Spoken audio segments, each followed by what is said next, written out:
I don't think the world's ready to see them all. You know? I'm ready. I am prepared. So, and we're back. Hello! What? Oh my god, we're so back. Fringe, what is that gift? Hang on, let me see the gift. Give me a second. Concern. I only have concern. Oh, Don't be afraid. That's an SMG4 GIF. I recognize it anywhere. Do not be afraid. Do not be afraid. Unless... I'm being perceived at levels not witnessed before. But hi, everybody. How's everybody doing? Just fine. It's okay. Doing good. I'm glad. It goes pretty swell on my end, I suppose, all things considered. I've got a fun session for us tonight. It's going to be a good time, even though we're starting in media res in combat. I mean, That what's just the sometimes worst that can happen?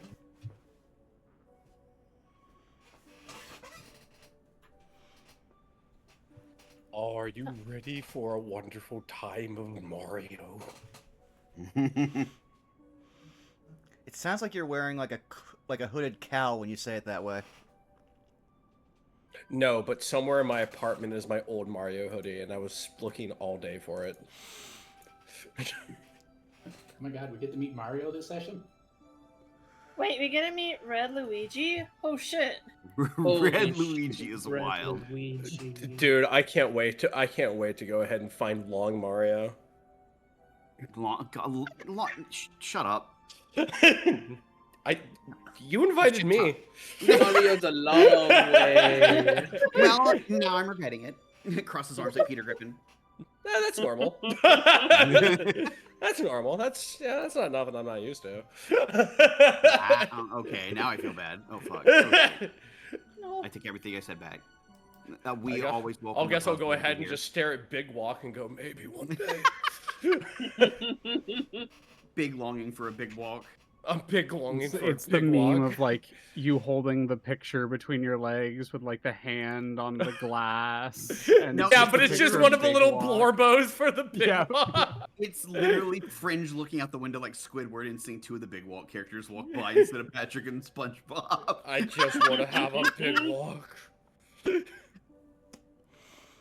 Holy shit. All right, I guess, are we ready to go around the horn? I believe so. Yes. Okay, well, I will roll a dice then real quick. Yeah. That's gonna be Leah first. Alrighty. Hi everyone. I am the amusing Thalia, also known as Leah.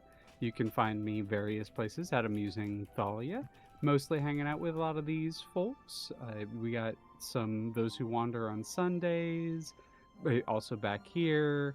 We got some nut dealing on Mondays on my channel with a few friends in here as well. I'm going to be back on Thursday doing some personal streams, and then we got Yuri on Fridays. Hopefully some more stuff coming out in the near future after I get my whole moving situation dealt with. But yeah, that's me, and I'm very thankful for you for hosting, Vaughn, and you for running Skelly, and I'm gonna, speaking of, roll your own skull over towards you. My brain. Okay, I'm fine. Hi, everybody. I'm Skelly Alpha. You can find me on Twitch, Blue Sky, and YouTube under the same names. Gonna keep going with the schedule as much as possible, all things considered. Tomorrow, I know I'm doing with Punky and Momo. We're gonna be going into Liminal Industries for a tour de force. Once again, going in there. I tried going to Liminal Wendy's and getting yet another Baconator. I'm sorry, it will happen again. We'll be doing more throwback Minecraft on Thursday with Tech, doing a 1.12 mod pack, doing like Thaumcraft and the goodies therein. It's up in the air whether or not 4 Gears Friday will still happen because one of the individuals lives in Cali and is dealing with the wildfires there and had to evacuate. So we'll see how things turn out. And that I'll be hanging out with Saris on Saturday, doing art and stuff. On Sunday will be Those Who Wonder. So that'll really do it for me. I will toss it over to El Robot. You know, I've been meaning to ask whose call it's been for the longest time. Anyway, hi, you pretty much found me. This is the only place you're going to find me on a stream usually. Otherwise, if you really need to get a hold of me, Blue Sky at El Robot, mostly reposts and the occasional haunt bot. Otherwise, you're more likely going to find me just lurking in the various chats of most of the lovely people here, including one Punkiki. That's true. That's true. That's me. Wow, that's me. Yay, yippee. Hey everybody. It is your resident punk primate PNG tuber. You can find me over at twitch.tv/punky_o_o, where I will be live after this session, chilling out with some Final Fantasy 14. I finally got some VODs going up on YouTube. You can find my first and second streams over on Punky On Demand. Or Vodkey. I think I named it Vodkey. I don't know. It was kind of funny. It's like that. It rolls off the tongue a little bit, and also it kind of sounds like a beverage. I don't know. Like Skelly said, tomorrow we're doing some Minecraft. We're diving into the back rooms, baby. I'm gonna cram so much knowledge in my brain that doesn't stick there. Like I imagine, like Skelly's like, yeah, I'm really excited to teach you guys this stuff, and like an hour in, it's gonna be like, Punky, I just fucking told you how to make that. Why are you asking me again? No, I'm kidding. I'm gonna try to learn as much as I can. And hopefully the Backrooms Badman won't get me. I did buy Big Walk. I don't know when I'm gonna play it, but maybe we'll play it sometime soon. I feel like I know someone in particular, maybe in this call, who is rabid, I might even say, to play Big Walk.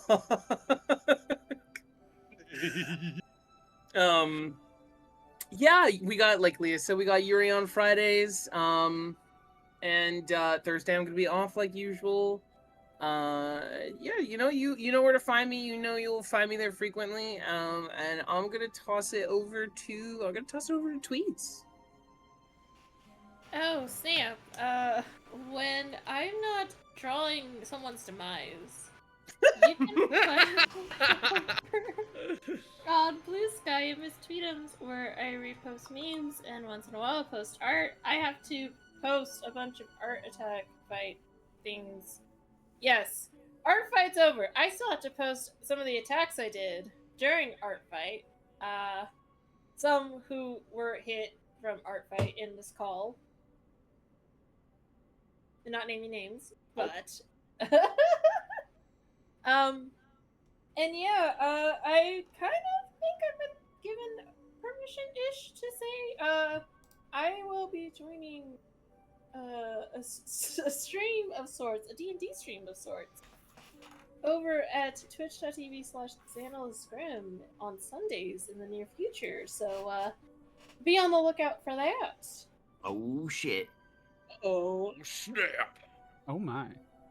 Anyways, I'm totally not drawing anything related to today being Bowser Day or anything. Totally not. We're gonna throw it to Fringe. Fringe, catch! Look! I catch it. I spin it around coolly. I take a long drag of my cigarette, followed by a hearty pull of my trusty Vault 13 canteen. You know what the funny thing is about this? I finally got Thalia's name, because I always said, oh, amusing Thalia. And I was like amusing Thalia. And then I heard it as amusing Thalia, and I was like, oh, that's the name! Oh! No, I'm supposed to be the smarty, dude! Anyway, you can find me at twitch.tv/FringeType. For those who are new, hi, I'm Fringe. I'm a voice actor and a writer. You can go ahead and find me at the aforementioned twitch.tv/FringeType. I play retro games, horror games, and RPGs. I normally play horror games on Thursday with my buddy Sarah. And I really like older genres of games. Like I like turn-based RPGs. I like Metroidvanias. I like tank control horror games. Those are the kind of things I'm into. If that's something you're into, just come on down. I've been playing some really fun. I found like a boatload of really fun Metroidvanias that I think we're gonna really enjoy. There's one that I'm playing right now that's steampunk and cowboys, and there's another one I found that's very minimalist. Like it's all in black and white, so it like is kind of filmed like a Nosferatu movie. And I think it's really cool. So yeah, twitch.tv/French type. That's me. Who hasn't had The Rock? I've had it, but Fringe, the way Discord eats your fucking voice when you yell is just so fucking funny, and I Great, just it's had to peak. point that out. I It's love peak, this. it's peak. No, it should be Big Walk. God damn it. Should be Big Walk, Fucking man. teed up and knocked out of the park with that one. Beautiful. Who hasn't had The Rock? I think it's just me. Oh, cool. I hand this rock to you. Why, thank you. I'll try not to commit any sins with it. You know, it's in your hands. I didn't sign any waivers. You go off, King. But hi, you've already found me here at twitch.tv/BurnoutVaughn. You can find me on Blue Sky and YouTube at Burnout Vaughn, over on Patreon, Burnout Spar. You know how I said I was going to try to do some extra things in the days I have off? Yeah, I don't get to do those because now life happens, so it's just the regular streaming schedule where following this, on Thursday, we've got some more Persona 4 Golden with the Skeleton Crew where, yeah, you know, I'm sure this murders can sit on the back burner as we've been forcibly made to adopt an 8-year-old child and now have to raise them. I'm sure it'll be fine. Yosuke can pretend to be a dad. But following that, on Saturday, we have the return of a student's detour through Baldur's Gate, where our Saved by the Spell characters played through Baldur's Gate. And you know, I'm sure that this on fire, like hotel, I think it's a hotel, inn, hotel, whatever. I'm sure that can just be left in the background. We've got other things to do on the road. But then following that, on Sunday, we had the return of Those Who Wander as well, where, you know, we're just in a bar with a Dark Lord. I'm sure everything will be fine. Open up a tab, it'll be good. But with that out of the way, it's time for me to play our theme song so we can get started.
You're starting soon music for Why- stream. Cheesy Michael.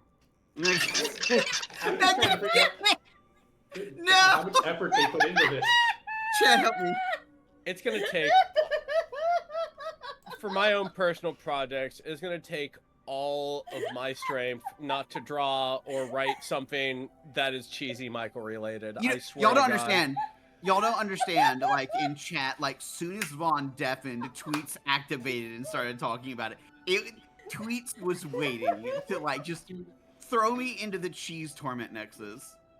Spar, I want you to know that was not my fault. I was not the one to bring it up. Tweets infects me, and then Cheesy Michael. And It was it's quite literally unwilling. immediately. I don't have a choice.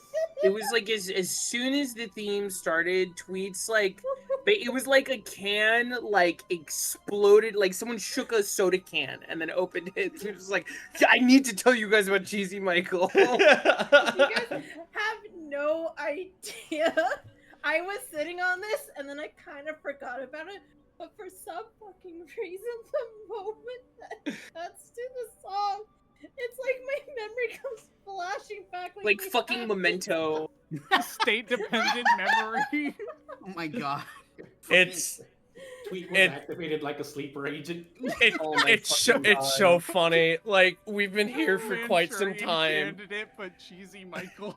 Oh my god. Oh my god, It's- it's the Wenster candidate. Oh no. Instead of a Chinese room, it's a cheesy room. I say the words red. I say the words red Luigi, and everyone looks at me and just goes cheesy Michael, and I'm like, oh. All right. Yeah, we're summary time.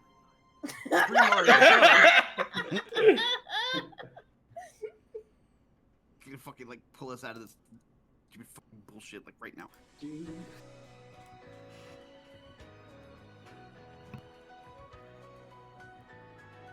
God, fucking. Where You are my got the damn Skelly. notes? Cheese that Michael. Wait, where are my fucking notes? Give me. All right.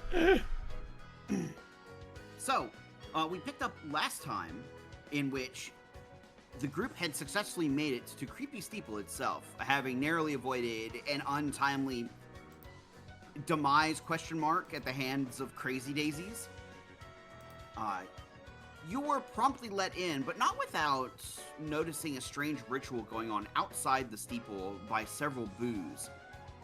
What was known is that it was used to track entities moving around the region.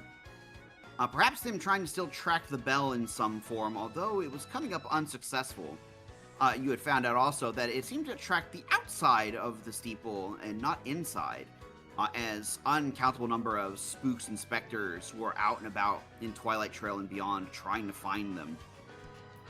You are let in, however, for the sake of the art competition that goes on here, whereas new pieces of art get hung up within the confines of the chapel to try and spice up the place, each winner having their art placed up.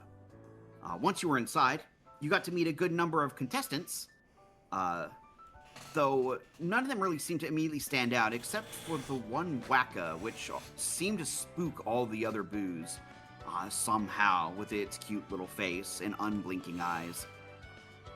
You set up your art and began to look around carefully, though at least in the dormitory region, you didn't find anything that stood out. However, when you returned, you found a new individual attempting to pocket Doug's piece of art as a big pension. And it turned out it was just a big bill, but that's a story for another time. Though hands were almost thrown, cooler heads prevailed in the end, specifically thanks to Hammer helping hash things out. It was found out that Lock and Hammer came through a pipe in the basement, a place that the boos stay away from for some reason. Knowing now that there might be a possible different way into Creepy Steeple, the group resolved to go downstairs and explore it. And while most of the place seemed ruined, there were signs of life, or unlife as it were. As you got partway through attempting to look around for any clues, you were beset upon by a cadre of dry bones who seemed to take grievance with the fact that something loud and stompy that came through about 20 minutes earlier woke them all up from eternal slumber, and decided to get real aggressive with y'all. And so we find ourselves in the middle of combat with them as we open the curtain this day. Now, we'll swap y'all over. If the turn order doesn't change, I do still have it saved. Radical. There it I'll is. swap the music over. The turns pop back up. Excellent, excellent. All right. So in that case, let me cut the music abruptly. Unfortunately, there's no fade out. Really wish it'd fix the fade out. And we'll cut back in the proper music that was going on for this battle. Yeah, give me that glorpy music. It is very glorpy. Then again, so is Dupless, so... we started at the top of the turn order, which in fact was Lock and Hammer's turn. Hot dog! Hot dog! Alright.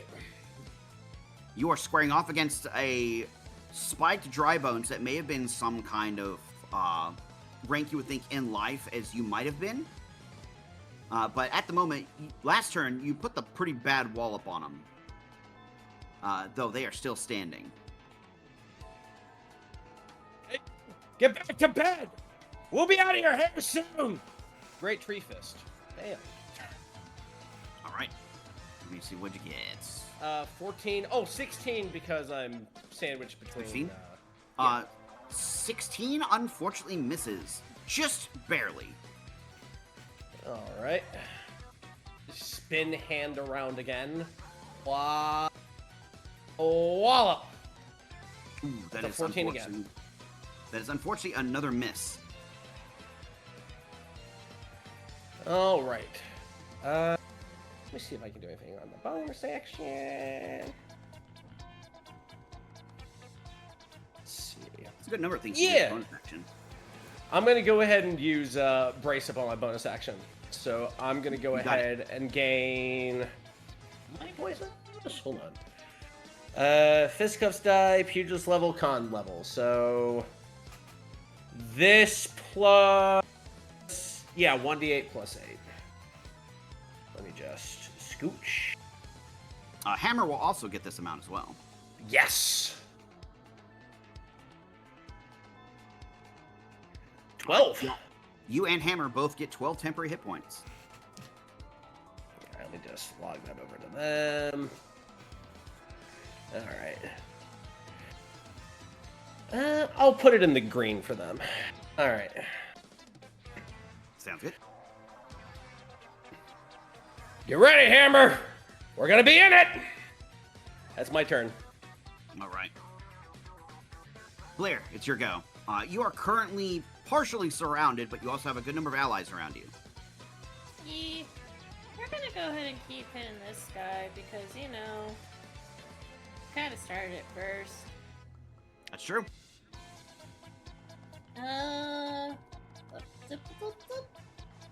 26. 26. That is Yep. absolutely a hit. Alright, for 12 piercing and 8 sneak attack, which is math. That'd be 20. Yes, 20. I can math. I can totally know. 20 piercing. Yeah. You manage to hit him, and you see his bones scatter all over the place.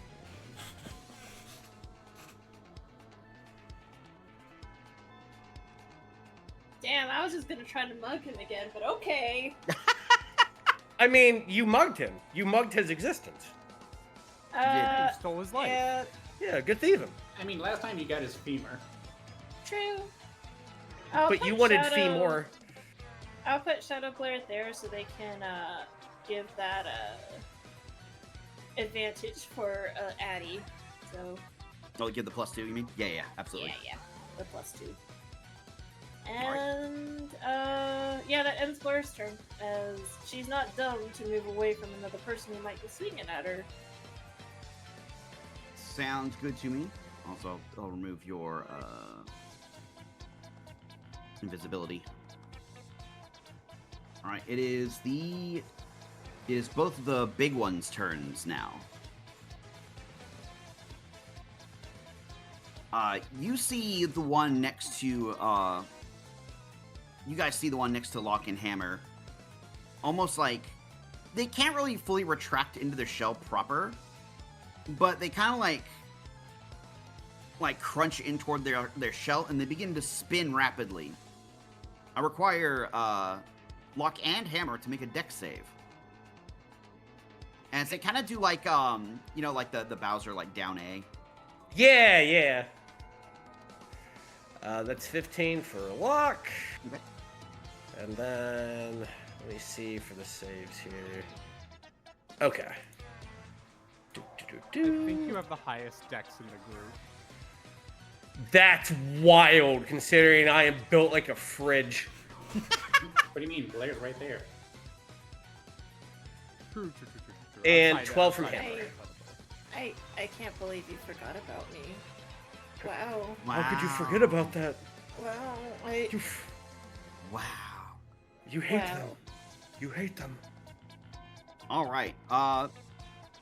Damage coming out is 10 piercing. Okay. Lock, you save.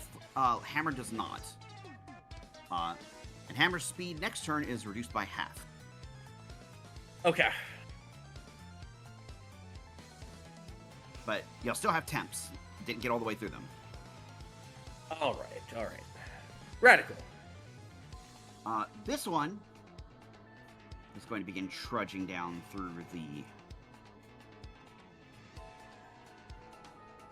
the wastes.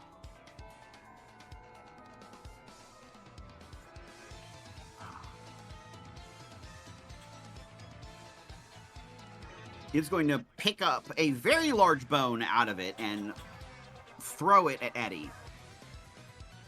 You got it. That is going to be a 19 to hit. Does a 19 hit? 19 just hits. That is my armor.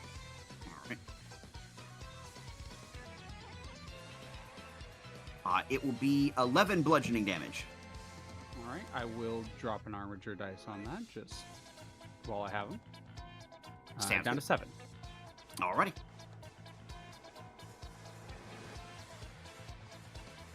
Let's see. It is the normal dry bones' turn. This one is still baffled that his quote-unquote pal is now attacking him and is going to turn and attack them back. Not really quite understanding what's going on. That's one miss. And that misses too. Damn. Wait, no, that's just a hit. That's just a hit. I'm the wrong guy. You guys hear like the sound of like just a hollow bone hitting another bone. And you're gonna hear like Rufus go, "Hey, watch it! Watch the new merchandise."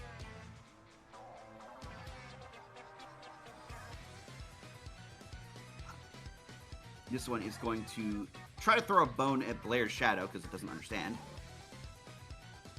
Sorry, I forgot about Blair, by the way. It's just you're in such a different level than the rest of us, dex-wise. It's just completely not comparable. That was my bad, though. My bad.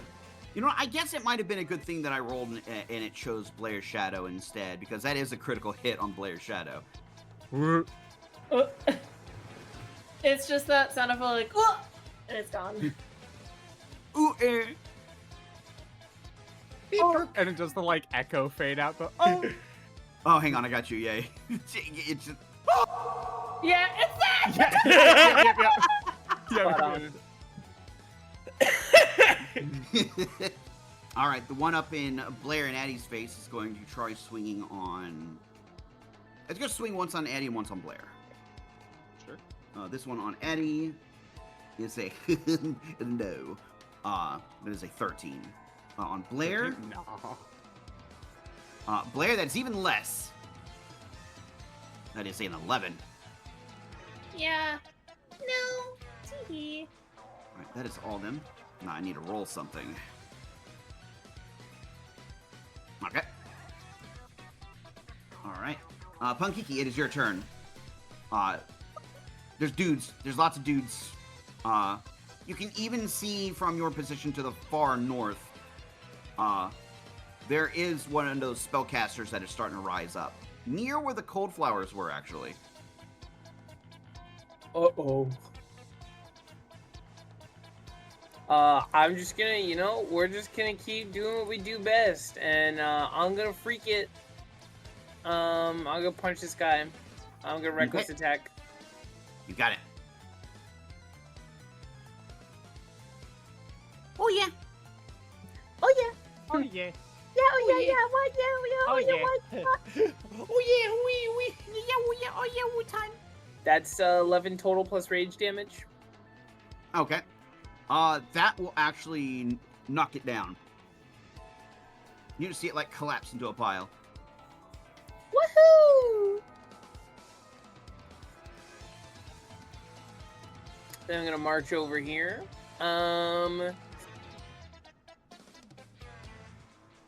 Ooh, let's see. What are we thinking here? Man, it's a good thing I'm using my my radius that buffs my friends very well. Listen, I was gonna go up there with you, and then I saw the literal like army coming from the south, and I was like, well, wait a Yeah, second. no, The I Army think of Darkness. I figure it's gonna be like a me and you just gotta kind of like hold off the doors situation, you know? A little bit. So I am going to go for a grapple on this little lad in front of me. You gonna grapple him? All right. Yeah, I think that's what I'm gonna do. I'll roll an opposed check. Alrighty. Is it straight strength or is it athletics? I'm so sorry. It's I always athletics. forget. Athletics. Yeah, it's okay. athletics. You'll have advantage because you're raging. Wow, that's- exceptionally bad. It is still a success. Wow. Okay. Holy. Woo. They only have a +3, and they only have a +3 and no like additions into athletics. Like, Awesome. And then I am going to let me see.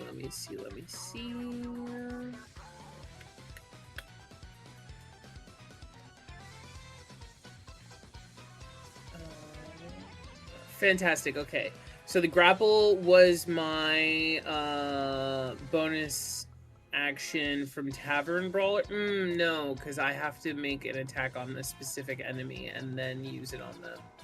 I don't think I have another attack this turn because that was my second attack on extra attack, and that... No, there it is. Tools of Revelry. I can make an unarmed strike as bonus action. So I will be doing that on this lad that I'm holding. yep.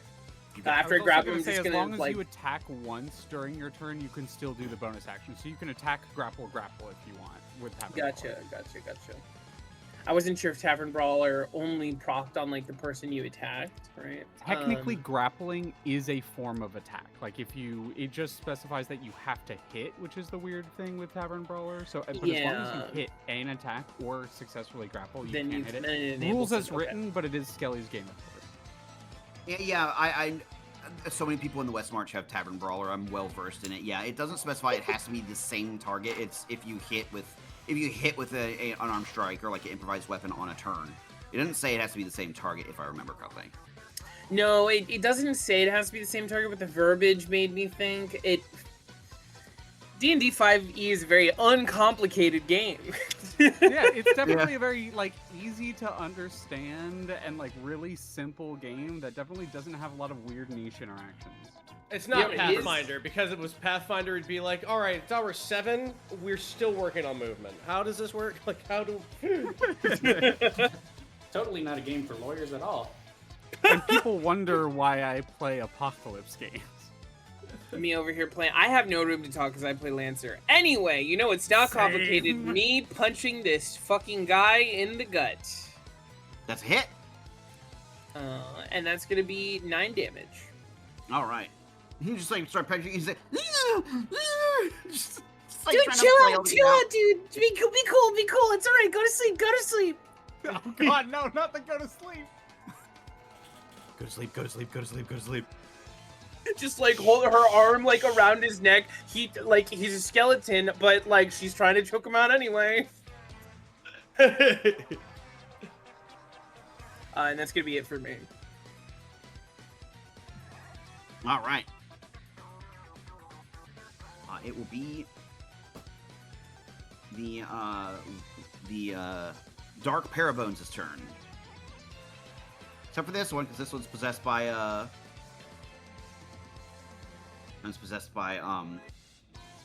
Rufus, but we'll go right after. All right, let's see. This guy actually starts in actually both of these start in there in a moonbeam. They got to make a save, right? If they start a turn in moonbeam. Normally yes, but since I dropped it on them, if they roll around back to my turn and they're still in it, yes. But right now they have a turn to get out of it. Okay.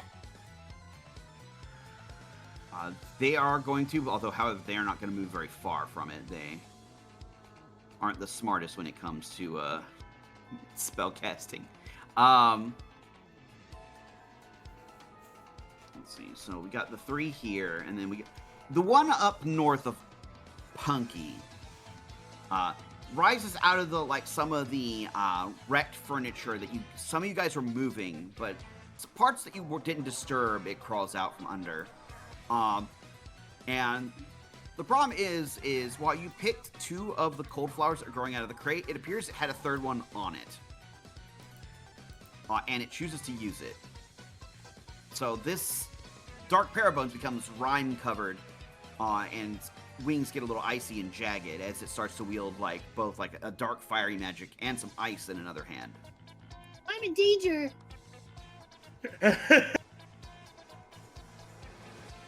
He's a little snowman icon to indicate that he's got cold flower. He's going to fly to here, which will put Punky in range of... Yeah, that'll put him in range of the ice motes at the very least. And you'll have a barrage of small little motes of ice energy fly your way, Punky. There's going to be 2 attacks on you. One as their main attack, replacing a spell cast, and one's the bonus action. Sounds good. You're trying to beat a 14, but you have advantage because I reckless attacked.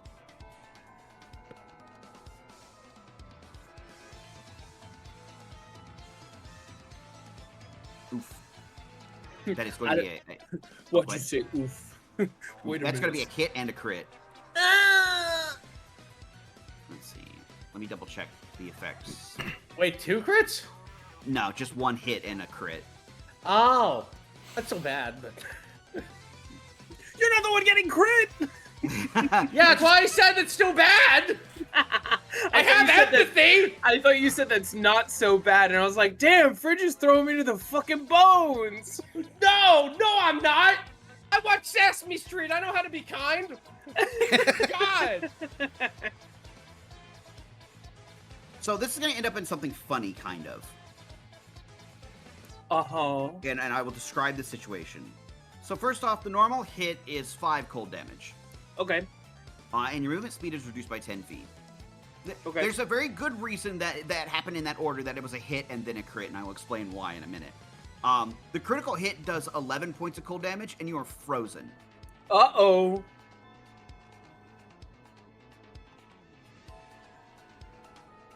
You currently now suffer the frozen condition. So, to describe, frozen is a new status condition added to the game. Punkiki is essentially encased in a block of ice, like a Mr. Freezy. There's no ongoing damage, there's no worry for suffocation or anything, but Punkiki cannot target anything outside the block until she breaks free by either damaging the block from the inside or using an athletics check to break free. However, you also can't be targeted from the outside. So, the dry bones that you are currently grappling is kind of half frozen to you, like a stuck tongue to a light post, and can't hit you. They have to try and break free themselves as well. But the good news is why it went in that order is because the DC to break free, or the damage you have to use to break free, is equal to the cold damage that block has taken. So it's a DC 11, or you have to do 11 damage. Sounds good. If the second hit came in, and if the ice block gets hit with cold damage, it raises it further by the amount of damage it takes. Oh no, So it okay. could have made good to it know. better. It could have made it stronger. But thankfully it didn't come in that order. The Drybone stuck is like, get me out of here. He says, like, looking back at the other Drybones, and he's like, yeesh.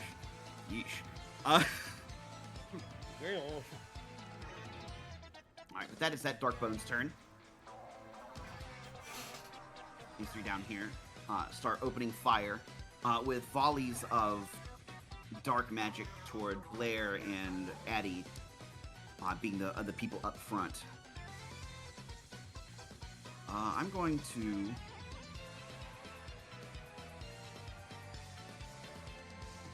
Addie, I need you to make 2 dex saves. 2 dex saves. You got And it. little pillars of like dark fire try to erupt out from under your feet. That's a 9 and a 12. 9 and 12? 12 succeeds. But the 9, however, does not. So this will be 2d6. It'll be 3 necrotic and 4 fire damage. So 7 total if you're not resistant to either. I'm not resistant to anything. It was how much damage total? So it'd be 7 total. 7 total. All right, we're gonna drop another armature dice on this. Okay. All right. You managed to suppress most of it by holding out like the star manica in front of you to deflect some of the rising fire. And the third one is going to aim a series of like black energy missiles at Blair. I'm gonna roll 3 attack rolls. Alright.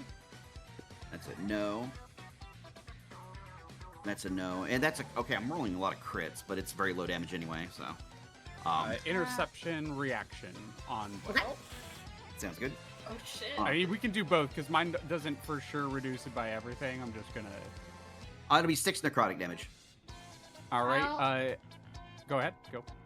I was gonna say, I'll uncanny dodge that. Okay. actually, Might want to save it because I block it by Yeah. I block I was 7 like- damage.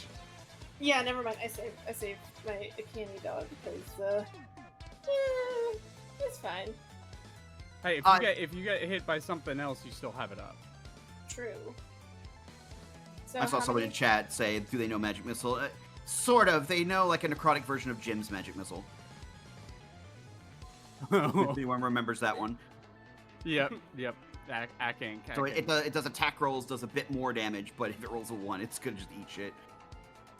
How many damage was that? It was 6, but Eddie blocked all of it. Oh, never mind. Thank you. I kind of spin, kind of bringing the shield up in front of you, the tail sort of blocking some of the hits that were at me. And this is why you stand next to Addie. This is my job. I am the bulwark. Before Eddie goes, the possessed one by Rufus goes, and he's going to turn, and he's going to look at both this dry bones, and he's going to look at the spike bones up north, and he's going to be like, let's try out what some of this little weird hexy magic that these guys can do can affect them. And he's going to cast Hex on those two. They got to make charisma saves.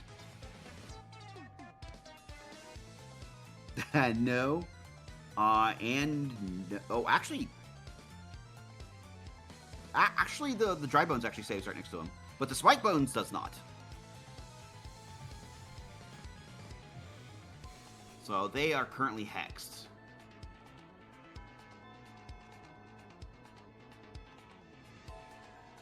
All right, now it's Eddie's turn. Alrighty. In which case, I think we're gonna start off by just hammer down on this individual. We bring the hammer up, kind of spin it in hand, and go for a couple hits. That's a 13 and a natural 20. There it is. Oh my god. And boom goes dynamite.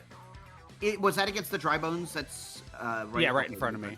Oh, right. Blair's Shadow's gone. Yeah, the 13 will not hit. You almost hit it. That crit, yeah, that crit, absolutely. That's 15 bludgeoning damage. Nice. That square hit will knock it far apart.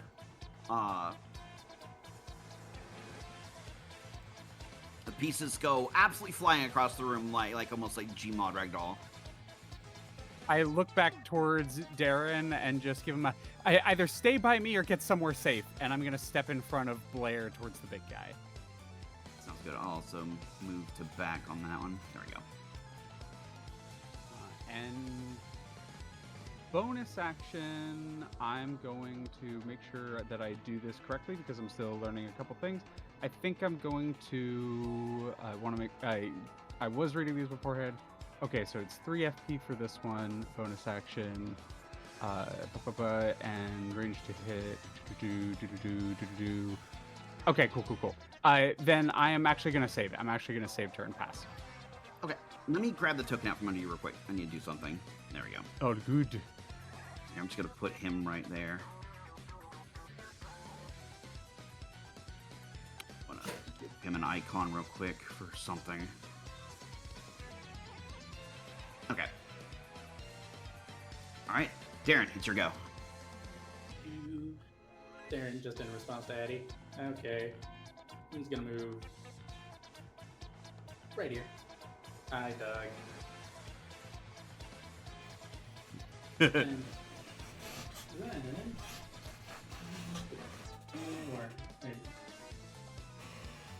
we're moving the beam. Move the beam? All right. Get out. Now. Let's see, I got 60 feet on it, so 15. Mother moon, hear us now, hear us now. That's 45. Oh, wait. 50. Yep, that's about as far as I'm going to get. So, yeah, all 4 on the bottom there have to make the save. Okay, sounds good. I didn't know you could streak it like a laser pointer. That's awesome. There are a few different ways to run it. This is probably the most unique way I've seen it run, and also maybe one of the more balanced ways I've seen it run.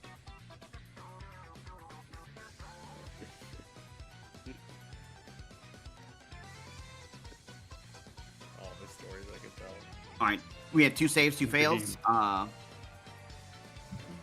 This guy. 14 on the fail, 7 on the save. All right.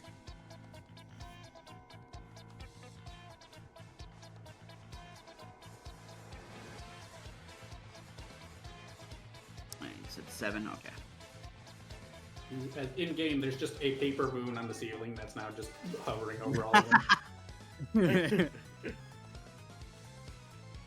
All right. This dark pair of bones falls out of the ground and clatters to the floor.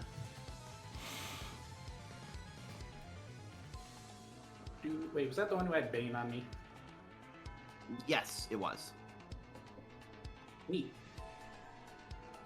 Wait, no, it wasn't. No, it wasn't. I'm sorry. That was this one right here. I do need to make a concentration check though. He took damage. Damn, still succeeds. All right. Darn. But otherwise, that'll be Darren's turn. Alrighty. That'll leave it Doug's turn. All right, seeing how much everything started to devolve, Doug's just going to like point Darren towards Punky, and be like, "Handle that!" And then he's just going to baseball slide down here next to Blair, throw out both his hands as they reach down and grab each one of the skulls. As do spend a point for twin spell. As animate dead. 2 bone piles. Question: do you have Swift Spell? I asked because animate dead, even if the spell slot takes a minute. This is my first time ever casting it, so I did not know that. Okay, then I will have to change what I was going to do.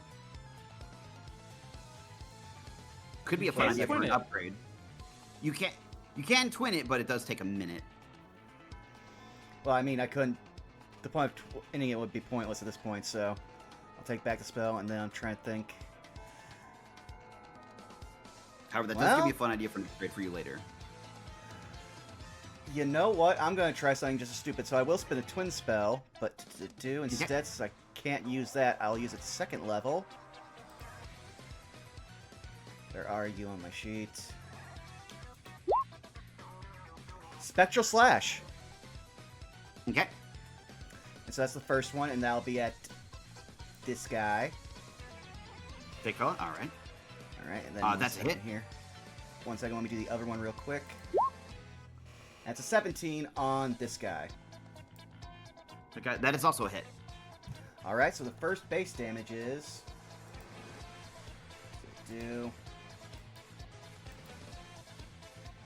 That is 11. 11 on the big guy. You got it. All right. And then the other one. And that's 7. Now time for the other attacks, because Doug's about to double teleport. Sounds good. Okay, first one is to here, so let me just swing my spare rib. That does not hit. And unfortunately does not. Attack each one you teleport? This spell's insane. Holy. That's fun. 13, so I doubt I hit him either. Unfortunately not. Oh well, Doug's managed to cross the field at least and do some damage, so at that point now he's trying to... it does. What it is it's like a single target ice knife, is essentially what it is. Except instead of attack roll, then saving throw, it's 2 attack rolls. Oh, And okay, I see. And it's a spell attack that does d8s depending on spell level, and then it lets you do a single weapon attack. I will never not be blown away by this spell. This spell's crazy. Crazy good, / good. Yeah. And then, for the sake of it, because he still has range, he will burn a flower point. As right up in front of. Let's see, where are you? No, it's here somewhere. Oh, it's missing. Never mind. I can't. Oh, what's wrong? But that. Oh no, my fire flower's gone. I'm thinking I might have used it on Punky several sessions ago, so never mind. Ah. I'm gonna need to restock on items to use my badge. That's everything Doug can do. All right. Top of the turn. It is Lock and Hammer's turn. All right, fantastic. I want to go ahead and swing big old punch at big old boy. You got it. All right, and So imagine if you hoopala! take one There we go. That's the pepper. That's definitely a hit. All right, that's 14. All right. Then the second big fist. Here comes the giant fist. I'm gonna re-roll that. You got it. Session reroll. That's a That is 15. That is a 17 with flanking, and that just hits. Shabuski, 19. Oh, how do you want to take out this guy? Oh, dude, I know exactly. Ever see Doom Eternal with the zombie? You just bonk his head, just. And it just like goes partly in his shell. Yeah. I said go to bed. You whop him, and you just hear it like, and he just like, and he just like tries to reach for like his head, trying to pull it out, and then he just like starts falling apart. I'll be quieter next time. Sorry. Thank you. You hear coming from out of the shell. Alright, movement action. Alright. 5, 10, 15, 20, pardon me. Ignore him. That's just camera Doug. 25. And 30. Yep, that's exactly it. As a bonus action, he's gonna use his badge. You're gonna see him snap his fingers. You know exactly what badge this is, Alpha. Oh, yep. As you're going to see badge just appear over his head. It's Mario. It doesn't have to make sense. And as I'm gonna use the snap action badge as a bonus action. I can elect to pay double the flower point of something and use it as a bonus action. So he's going to pull out his rope. And Hammer's going to use their movement to move over and be thrown by Hammer. And be thrown by Lock. If no one's ever seen a sledge, bro, he's spinning it very fast. And Hammer seems perfectly cool with it. Just... Oh, I get why it's named Hammer. There you go. Quick question: How does the frozen action work with fire damage? It is that ice is vulnerable to fire. Okay. It takes double damage from it.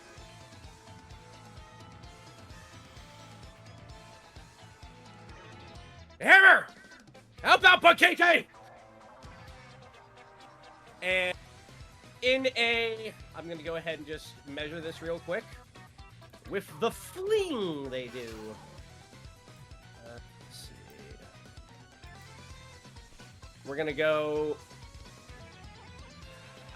5, 10, 15, 20, 25, 30, 35, 40, 45. Yep, that's far enough. So he's spinning, going foo, foo, foo, foo, foo, foo, foo. And then you see the puny catch on fire because of the fire drive badge. Let's go, him! And then we're going to go ahead and use the dual attack of unilateral collateral against a frozen object. That's it. It only had an AC of 10. 12 fire, and also, Hammer is now joining Punkiki. All right. There's just like a streak of like fire that just flies across and impacts the ice and just essentially shatters it in one hit. Punkiki, you're cured of the frozen condition. I think Kiki, like, out of the corner of her eyes, like, sees all this happening, and as Hammer is approaching, you hear, like, a muffled, like, yes! And then the ice breaks, and she goes, I'm sorry! For their movement action, Hammer's gonna be right here. Lock and Hammer pulling out the team move.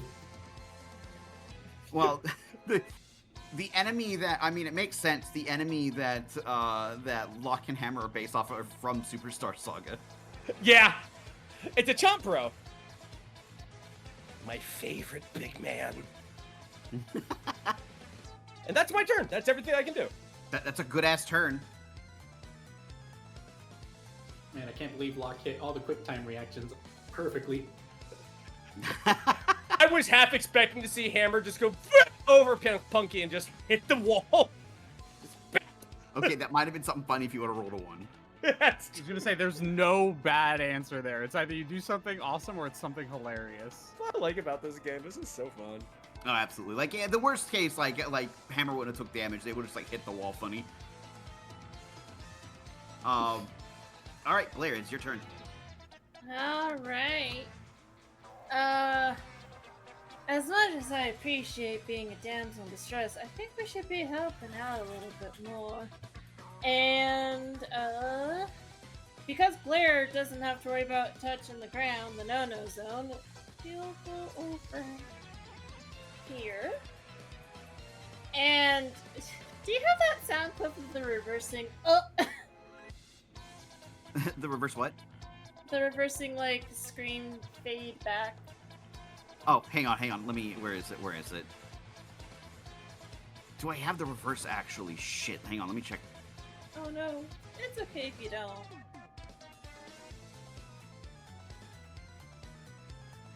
But it's basically that as Shadow Blair shows behind the skeleton guy over here. I forget if that's in Zito's server or not. Hang on, let me... Oh, it's all good. Take your time. It's all good.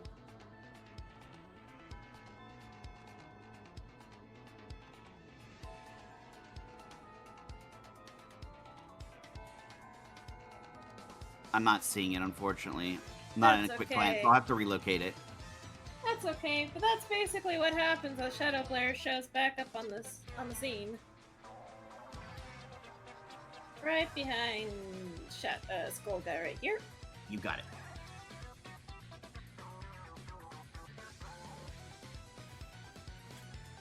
Yep. And we'll go ahead and hit him with the good old crowbar here. We're gonna swing, batter, swing! Ooh, that's a hit.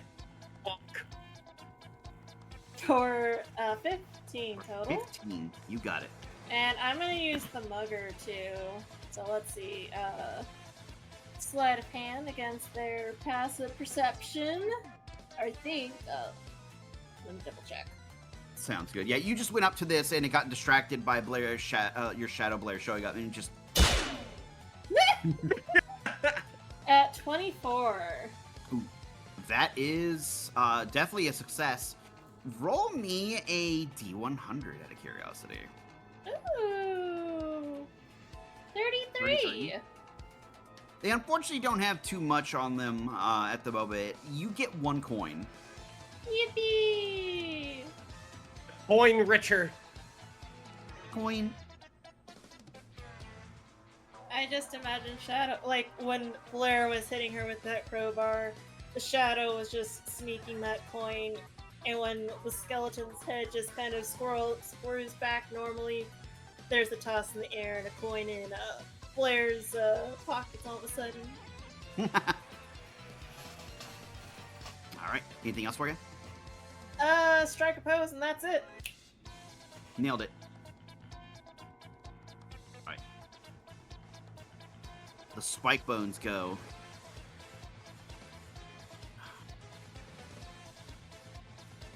Gonna move up to here.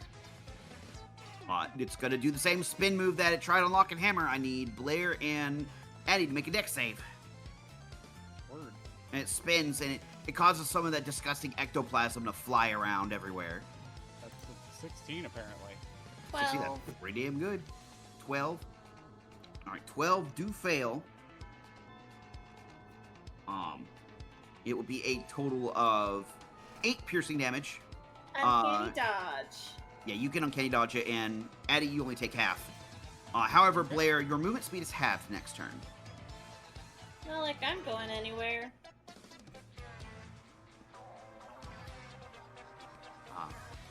I just imagine Blair does the pose, and then all of a sudden, poop.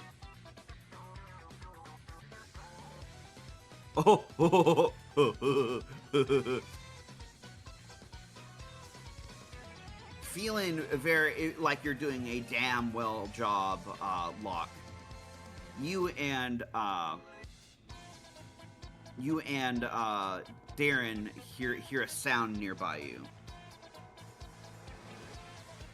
How much damage was the damage we took really quickly? Sorry. Four piercing damage. 4. 4. As you hear the sound of a telltale dry bone standing back up.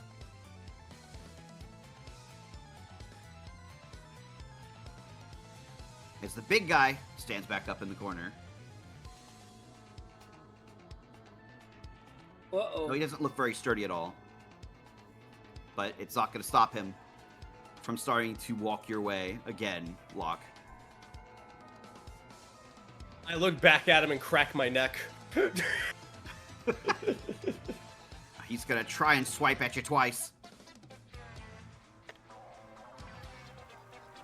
He's a no. Does a 15 hit? It does not. Ooh, both attacks miss. He looks very dizzy and like, looks like he could probably be pushed over pretty easily, if I'm gonna be honest. But he's back in the fight.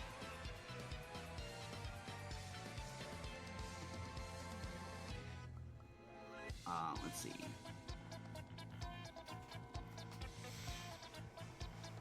No. All right.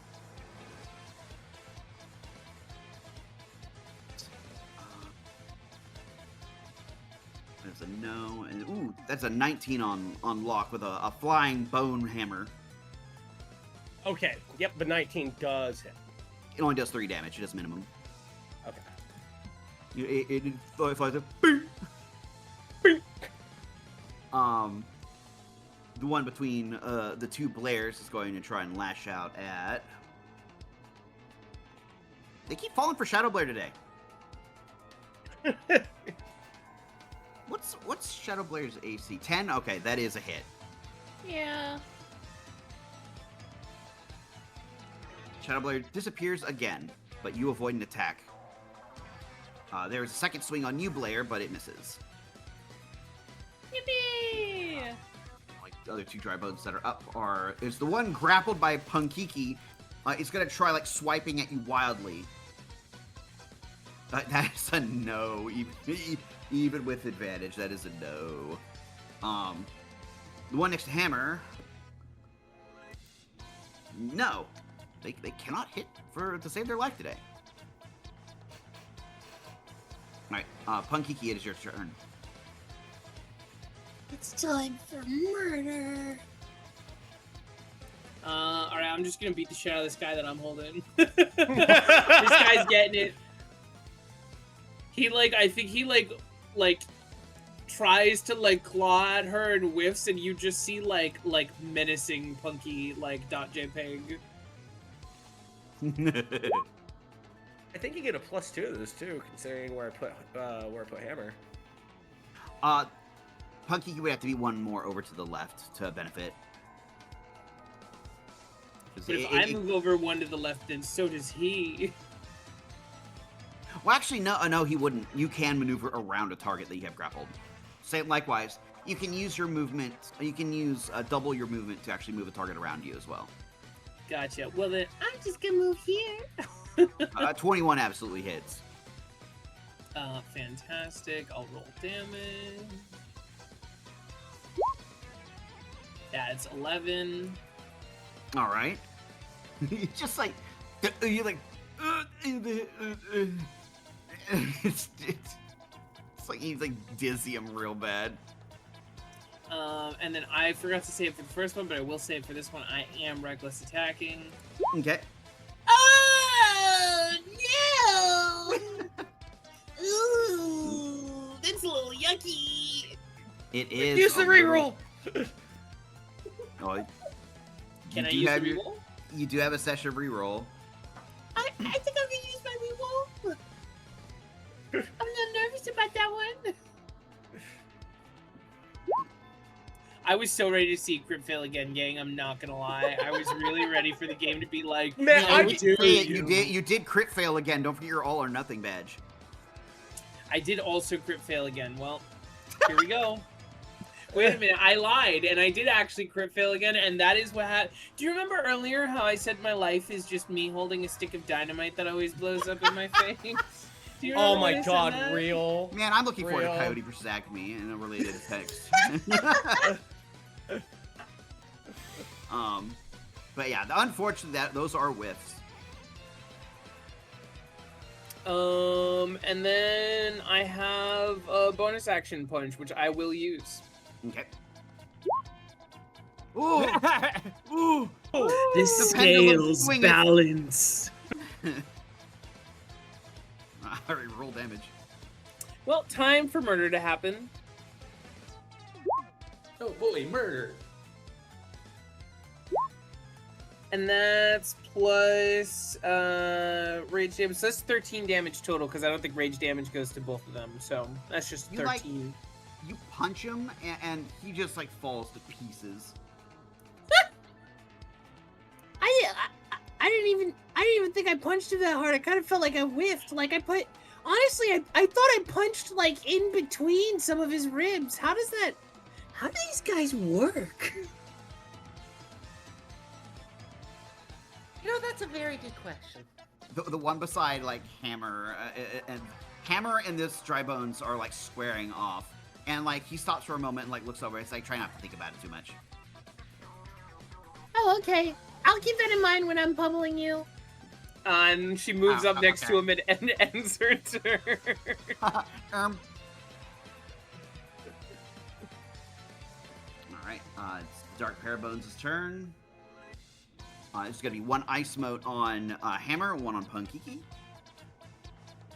From the guy Crit to me the north. again, you won't, loser.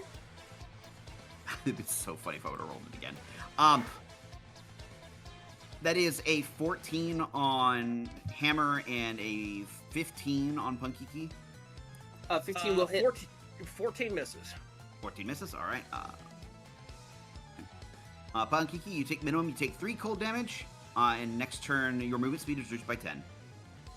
Sounds good.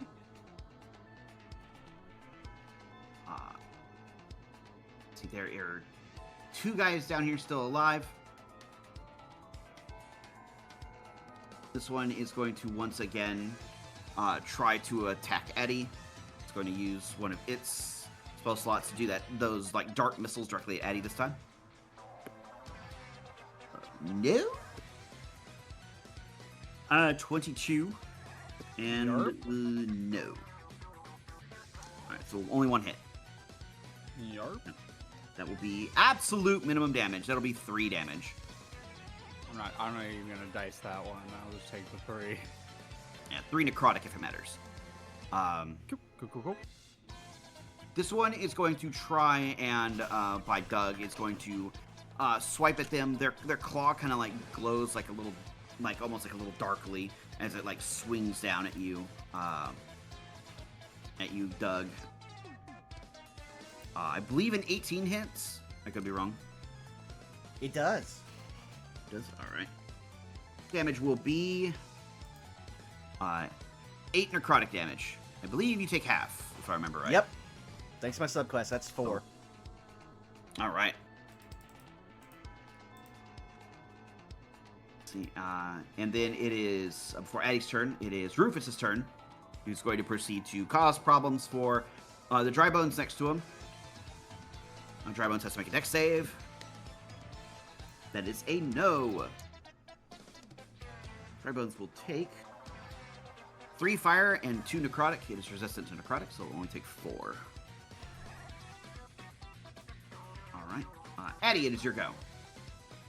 All right, Addie is going to kind of sandwich the guy with Blair here, kind of stepping a little bit away from the goop.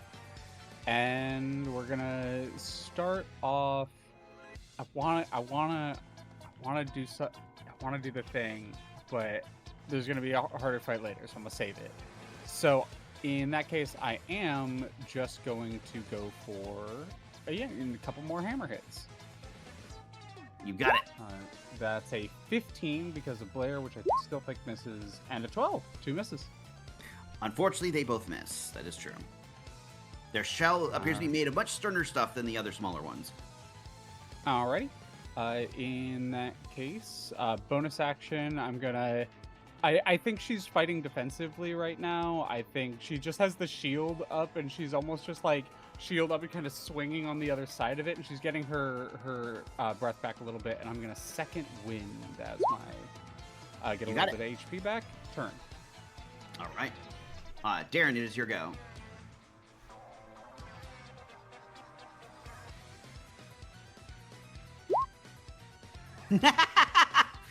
the silent just like redo the moonbeam is very funny. Moving it with the fingers. I honestly just generally just want to be like a laser pointer, like Let's see. Well, it's hitting the one that stayed in it. Okay. Let's see.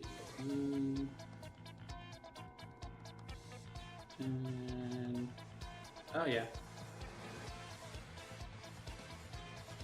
So yeah, Darren's just gonna move it so it starts with the one on the bottom, and then hit both dark troopers with it. You got it. Save on the dark parabones. That is a success. We'll still take 6. On the first big one, that's a failure. On the second spike bones, that is a success. So bottom one down here. Oh shit! When you pass the moonbeam over the one beside Addie, it falls apart and hits the ground. Oh damn! Likewise, the one next to Locke looks like it's coming back to swing on him, and as soon as the light touches him, he just ash babies and hits the ground. Hang on, I told him to go back to bed. Why didn't he listen? Addie looks a little horrified. Yeah, just.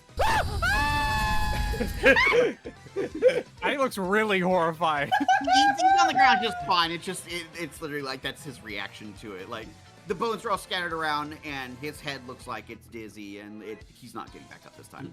Darren just turns to Locke. I think he just needed a nightlight. Oh, well, good thinking. And then Darren is gonna do as told and just. He's in the doorway. Okay. And that'll be his turn. All right, Doug, it's your go. All right. Is this guy still flying above Doug? It's reasonably close. He's within melee range. Because he had to get Well, down there to claw at you. He would have to like risk opportunity attacks if he wanted to move away.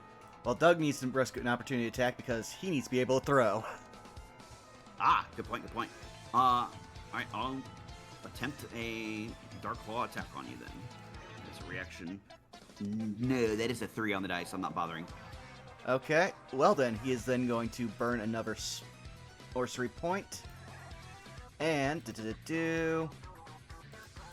on both of the parabones by him. Where are you? There you are. Cast Bolt on this one first. Okay, that's definitely a hit. And then the second one. Yeah, it definitely is a hit. Yep. No, sorry, this is Civ 1. You went over the integer. Miss. Well, that first one is taking 10 damage, and I'll figure out the damage type here in a second. Okay. And the other one's taking 9 damage. Second one is doubles. Oh, okay. So that one did fly 2 4s. how far? You got 2 4s. Okay, so then I guess I'll So try it's to hit locked this in one where that from... type is, but it bounces 30 feet. Yeah, I'll have him hit this one from Blair. So Okay. roll again. Easy damage. Unfortunately, that is a miss. Yeah, alright. Well, then... I'm gonna say it hits them both with thunder damage as he basically just pulls out 2 random alarm clocks from under his shell and just throws them at these 2 guys. Why do we even have those? Just wangs at him, and you just hear. Because both of them do get knocked out to that damage. They were both like right at the edge. And then seeing that, then he will just run up to this guy who he already like threw at him and try to get his attention while I pulling out one of his spare ribs and holding it like a bat, just just like the emote. I just imagine that you're coming up behind him like the Cat in the Hat with the mallet in the movie. But that'll end his turn. All right. Lock and Hammer. It is you two's turn. All right. Enemy number is dwindling.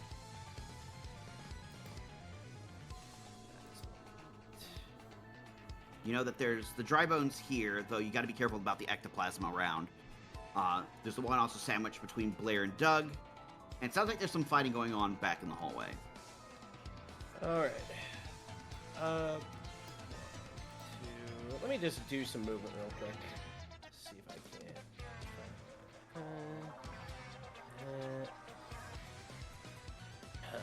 Okay.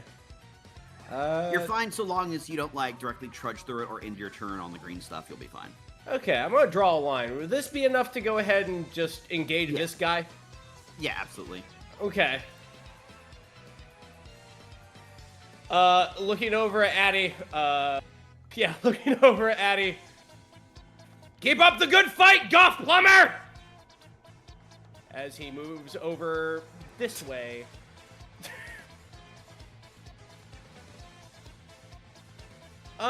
Considering his placement, would you would have advantage. Yeah, I'm sorry, +2 for flanking. Because when it comes to large creatures flanking, as long as one of your squares your token occupies is in the proper spot, you're good. Me before I go ahead and write a dissertation why all my characters should be big. Let's see. Here we go, baby. There's inherent advantages and disadvantages to it. Like it. Sometimes you'll curse being large in a battle because like you get hit easier or you're in more AoEs. That is is also absolutely easier to hit. flank 23. That too. Yeah, that's 17. Ooh, my God. Holy. You just come up behind him and you just like hit him in the like back of the head. Like hang on, where's that sound effect? Where is it? Yeah, you just come up behind him, and it just fucking hits and he just hits the ground. I pick him up with one hand, pick up a bunch of rubble, put him under it, and go to bed. Actually, roll me an athletics check for that. Out of curiosity, roll me an athletics check. Yeah, no problem. Athletics, you got it. That's a straight 10. Okay. Duly noted. And then for the bonus action, Hammer's gonna go ahead and fight the other one. Sounds good. All right, that is a 12. That is a 12 to back kick off the thing. Unfortunately, actually, is it attack rolls or damage rolls on your aura, Punky Key? I think. I remember it being attack rolls because I was benefiting from it. I think it's attack rolls. Let me double check. Okay, because a 12 doesn't hit, but if this does add attack rolls based on Punky Key's rage damage, it will absolutely hit. It is, yep, it is attack rolls equal to my rage damage. So it'd be what, +2 or +3? +3. +3, all right. That'll make it a 15, and that's definitely a hit. All right, and that is 11. It's 11. I believe it has Wow, to make a that strength is save, yeah, too. that is almost max damage. Holy. Also, yeah, you see Hammer just like there, and then just like a blur, and then several hits about the face and shoulders of this thing. Also, Alright, it has to make a DC 14 strength saving throw. It fails. It is knocked prone. All right. You see the palm just go, just to like its knee, and it just clatters to the ground. I'm hearing like the Gmod interact with items, like the. Yeah, on. that's what it sounds like with Hammer fighting. I got just that sound effect. Yeah, here we go. Yes, yes. Yeah, that's Hammer, Punky. You just see this thing, just a little fiery blur. I think like Kiki's a little scared. Like I think she was like, Oh, look at this cute little. Oh my god! How did you do that? That's scary. Oh my god! Addie meeting Punky, now Punky knows how it feels. You see her drift like gracefully, and then just looks back and go, "Oh, peonies can do this." And turn. Yeah. All right. Blair, it is your go. Okay, hear me out. Hear me out, yeah. Skelly. Yeah. Hear me out. What if I bribe roll 20 you with this doodle?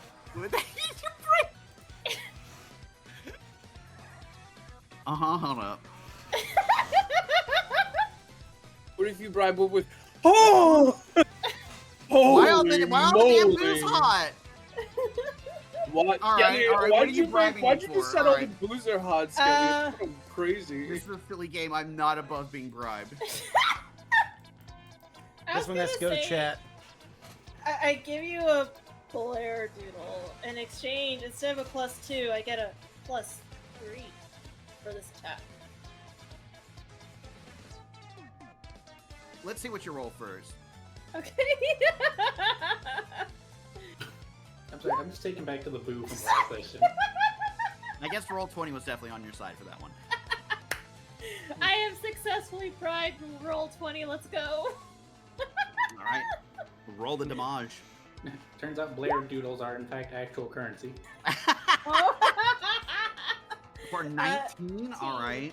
Yeah, absolutely. Like, guy like just takes it like over the head. You attack this guy viciously like Gordon Freeman got his hands on a crowbar. Yeah. And he just falls apart in front of you. I just Help me, imagine Gordon. Blair keeps hitting him over and over again. Totally not taking out her anger because she got laughed at for being gooped, but you know. Not the help me, Gordy. Help me, Gordon! Gordon can't help me now. I have movement, huh? You Also, you're do. slowly killing chat. Oh, I went, huh? Yeah. Sport's dead. Oh. Tee. you have- Anyways. You It's have so 10 feet fun. less movement this turn, as a reminder. It's so funny because I really like your art. So every time you do this kind of thing, one, I get to look at art. Two, I get to see how many gifs I can find of people drinking furiously. The number's staggering. I have not run out. Like, Oh yeah. Is that also somebody did mention, because the Bowser suit from Mario Party is an item. Is that what Blair's gonna look like in the Bowser suit? You know what? I guess. That is a Mario Party power up that is in this game. I hope then, for Spar's sake, I don't find that item. Blair's at. Let's go. But with that being said, Blair has no idea that there's still enemies abound, so... Yeah, currently, like, I would say you probably hear ongoing fighting in the other hallway, but the large number of enemies that you saw out here are just on the ground in various states of, like, groaning and annoyance. Just in just, like, piles and pieces. I think Blair's gonna try to intimidate, like, you all better stay down, or so help me, I will not hesitate next time. And, I guess she'll just continue walking down, because she don't know what's going on. You got it. 5, 10, 15, 20, and you know what? For, funny hee hee hoo hoo, Shadow Blair will be next to Doug. You got it. Oh, hey, how you doing?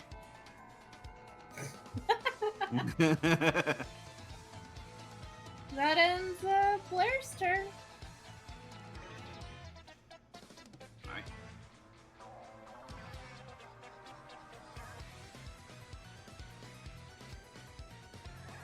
Uh-oh. What? Now, Blair, as you walk away, you hear movement behind you. I swear to God.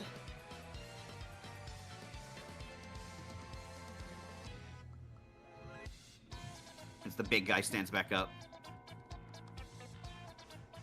And trundles your direction. Oh, wait, no, it doesn't trundle your direction. It actually, like, starts, like, rising up back over Addie.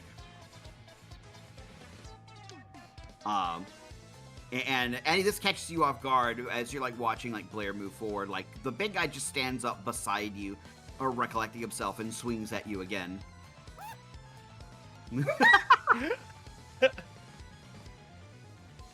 That's definitely not a hit. Ooh, 24. Yeah, absolutely. All right. That's going to be 11 slashing damage. Oh my. We're gonna hit him with the dice.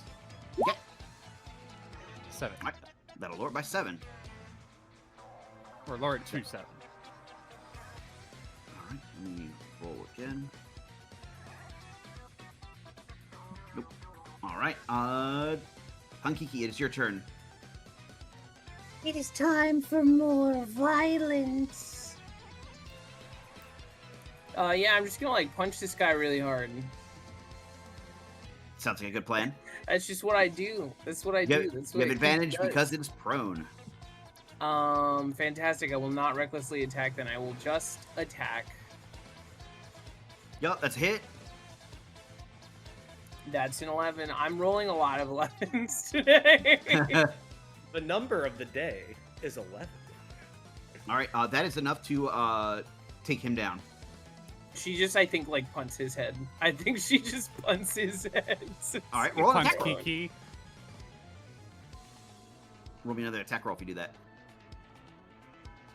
Ooh, that's a hit. You don't gotta worry about damage. You, like, kick his head, like, down the hallway. And you just hear beep, beep, beep, beep, beep. Fantastic. I don't think I can get close enough to this guy. I want to imagine Darren just sticks his head through the door. I was told to have. Oh, never mind. Oh, hey, Darren, how's it going in the room? Looks back. Fine. Muffled screaming, lasers. Kiki looks around in this room at the multiple piles of bones. Yeah, it's going pretty fine here, too. Oh, hold on a second. And then she taps on the hammer throw badge and summons, she like reaches into her pockets and like pulls out like 2 obnoxiously sized bats, and she goes, "I got my throwing bats." No shit. That's cool. I think I'm in range. I For am. hammer throw? Got Let me my- check. I got Yeah, my range throne. 6120. Fantastic. And I'm gonna lob one over at this this jerk over here.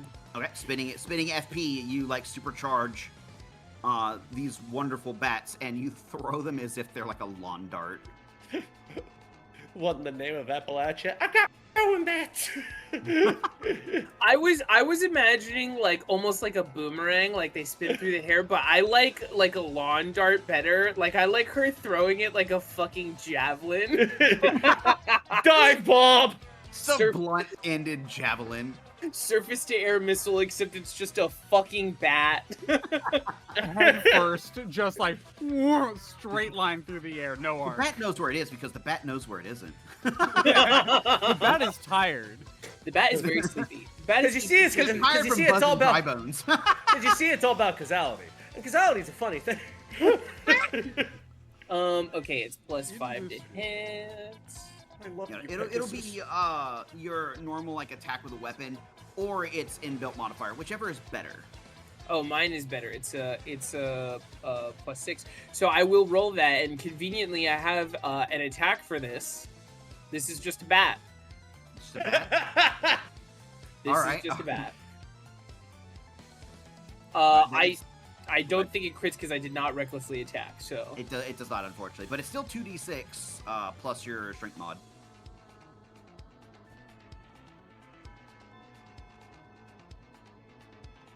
it doesn't benefit from rage, does it? It does benefit from rage. It does because it's a weapon attack. I believe That's it does right, rage specify melee or weapon attack. It does specify melee. There are some people, myself included, who run Yes. thrown weapons also applying I'm fine with rage thrown damage. because it's There's- strength-based. Yeah, there are some people who Okay. also do it after a certain level, but Yeah. rules as written, it is no rage damage on thrown.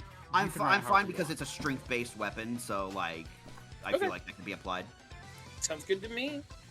That's gonna be 10 damage. 10. All right, it just like it bounces off of its head painfully. It's I didn't realize that you had that ability. I think when it looks up, it sees her like rapidly approaching its position. It's like the gets you emote. Yes, yeah, it like rubs its eyes like, oh man, that's, and then looks up and she's just like sprinting. It looks like this for those that haven't seen it. Like my emote, like it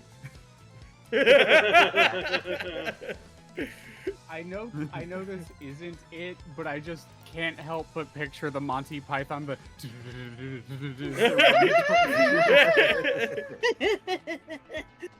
And that is going to be my turn. Okay. Well, damn it, Vaughn. Can't even talk. Can't say a single damn thing in your chat. Can't say shit in this chat. Say shit in this chat. Can't say anything. Let's see. All right, if that's everything for you, in that case, rolling something up. That is a no. All right, it is. It is Rufus's turn. Rufus says, "Addy, yo, watch out!" And he's going to fire more of those dark missiles at that Spike Bones. Sure. That's suddenly raising to attack Eddie. One hit. Two hits.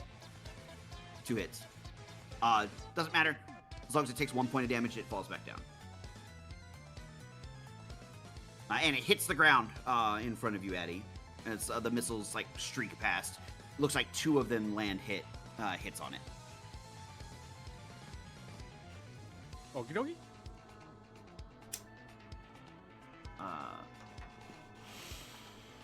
And now it's your turn, Eddie. I don't genuinely think there's anything more for me to do in here, and Nope. I don't think I can make it over there.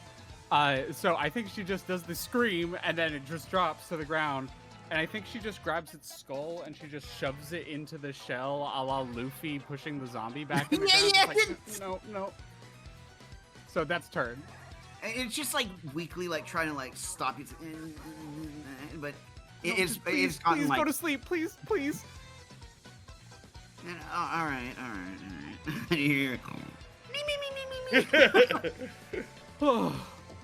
Turn. All right, Darren, it's your go. Way to go, Goth Plumber. She like pauses for a second, confused, and then she just gives you a thumbs up. Matches thumbs up with the biggest thumbs up you've seen in your life. Once again, you hear.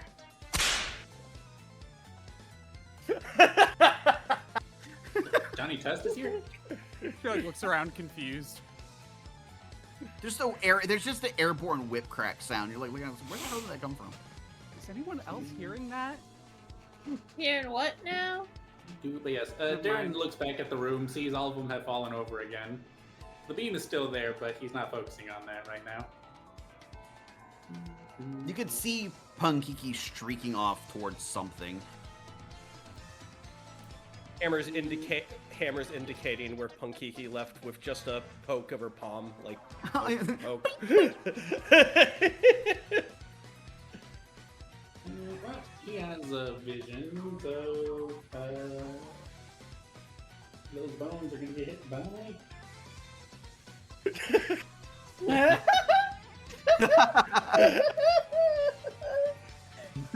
Oh my god! I'm melting! That is a failure. That'll be 9 damage. Yep. I know Punkiki were running at it, but like this light shines down, and from the combination of the hit that you dealt with it, it just like crumples on the ground. It's like, ah, it's too bright, I just woke up! And it Oh my god. hits the ground. Knowing that feel, man. Kiki, like, not knowing that Darren has come around the corner, just, like, stops cold and, like, skids to a stop in her sprint, and just, like, looks down at her hands, and she's just like, what have I done?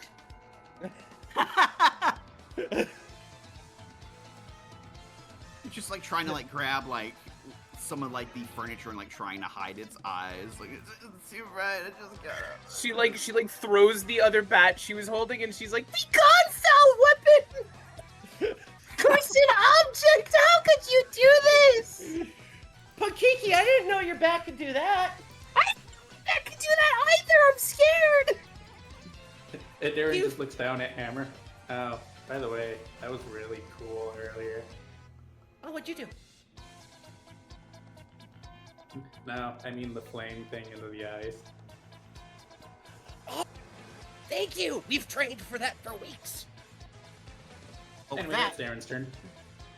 And with Darren's turn ended, there's no more enemies per se. Everything grows quiet. There's obviously the one that Rufus is possessing, but you're not sure how long a Bonitor can possess something. Seems like he's not struggling at all to maintain control. So everything, at least for now, is all nice and calm. We'll return back to yonder creepy steeple. All the dry bones are either just like knocked senseless, or some of them are just like starting to be like, I should have just tried to go back to sleep.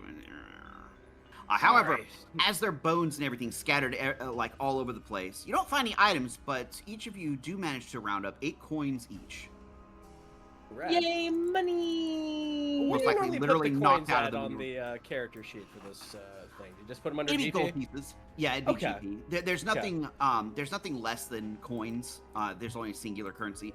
If something costs less than like 1 gold piece in game, like in like the player's handbook or something, usually you'll either get more of it or you'll get like a really nice upgraded version if it's like something really cheap. Okay. I just asked because I don't know if you had just coins, red coins, blue coins, dragon coins, da. If you do find those, they are worth more, but like it just all counts as coins, really. Gotcha. Okay. Wait, how many did we get again? You got 8 each. I think. Also- Oh, go ahead.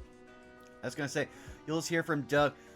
Hey Blair, can you finish robbing these guys while I handle this? As you just watch as he pulls up 2 of the skulls and starts talking to them in a whisper, as he uses Animate Dead on both of these parabones.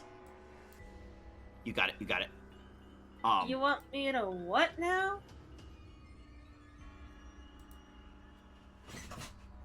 You know, rob, steal, larceny. I did. Wait, Addie is walking away from you saying that, going la la la la la la with the fingers in the ears. All right, Bowser used to call that extended borrowing. they got nothing but gold in their pockets. We already did it. Don't worry. And it's here that we will take our break for the session as we pick up post fight once we do a nice little like break and such. Yippee! I can't believe my bribed work, chat. I can't can't Your believe bride even worked rolled- on like a cosmic level, girl. Like you didn't even need to get the DM. Like the universe was like, you have done a good. Take this role. So yes, roll 20 will accept Blair doodles. Damn. I can't believe Created it. a new form of currency. Like it's real. Like it's backed by, I guess, like the cosmos. Wait, has chat seen the human Yes. form I made for Spike? No, I don't think. Oh, we I don't have. think so. No. Oh. You showed me. I don't think you showed anybody else. Oh, that's right. I see it. I can share it to chat. 1 second. Yeah, yeah. Unless, hear me out. Oh, already It's too late. too late. I was gonna give a content warning. Maybe Haku. I don't know. Well, I mean, you're technically in the future. Chat has a lag, so.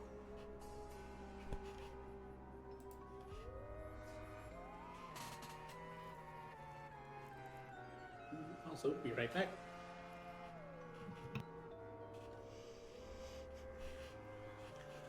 Yeah.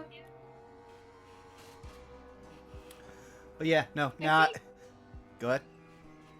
I'm gonna grab a quick bite. I'll be right back. I'm just happy to have 2 schmucks now that Doug can order around for the next 24 hours.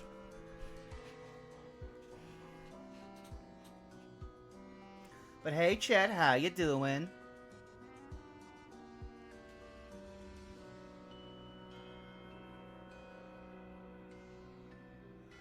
Glad you're enjoying it. Oh, let's see here.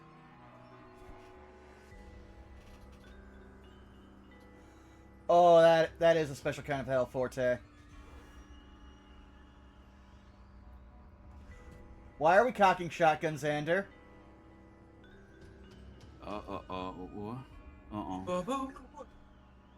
Oh! Oh, I see! Oh, okay. Oh, Thank you for the 10 gifted subs, Xander. That is incredibly generous. Okay. Damn. Such a sweetheart. Hell yeah. I just seen who all got hit. Gaius, Mandaloo, whole lot of people. What a fine and refreshing beverage. Yeesh. That's how you know. That's how you know it's fancy. You missed the firing squad. Who died? Me, Vaughn. slowly, as I get hit with 10 subs. Dude, way to go! Congrats. I mean, Xander, this is why I'm afraid every time I see him in chat. I I owe him at least, like, a kidney if Pointer. he ever sees me in real life, because he also helped pay for some of the damage done to my car that I had to get fixed. Oh, ain't that swell of him. And This I'm is back. this is just Punky looking at Hammer, going, "What are you?"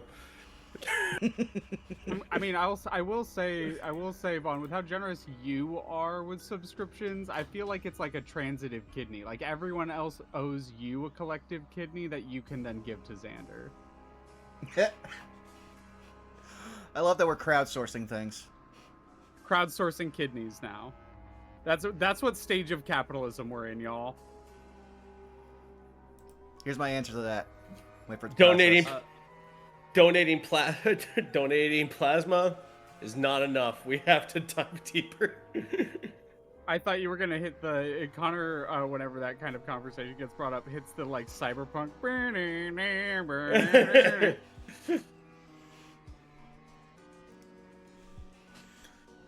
Listen, Eddie Kingston is my spirit animal. I have way too many gifts of him just for reactions. Alright. Well, in response to this combo, I now need to go locate a flock camera and confirm whether or not it has 3 pounds of copper and or a gram of gold in it.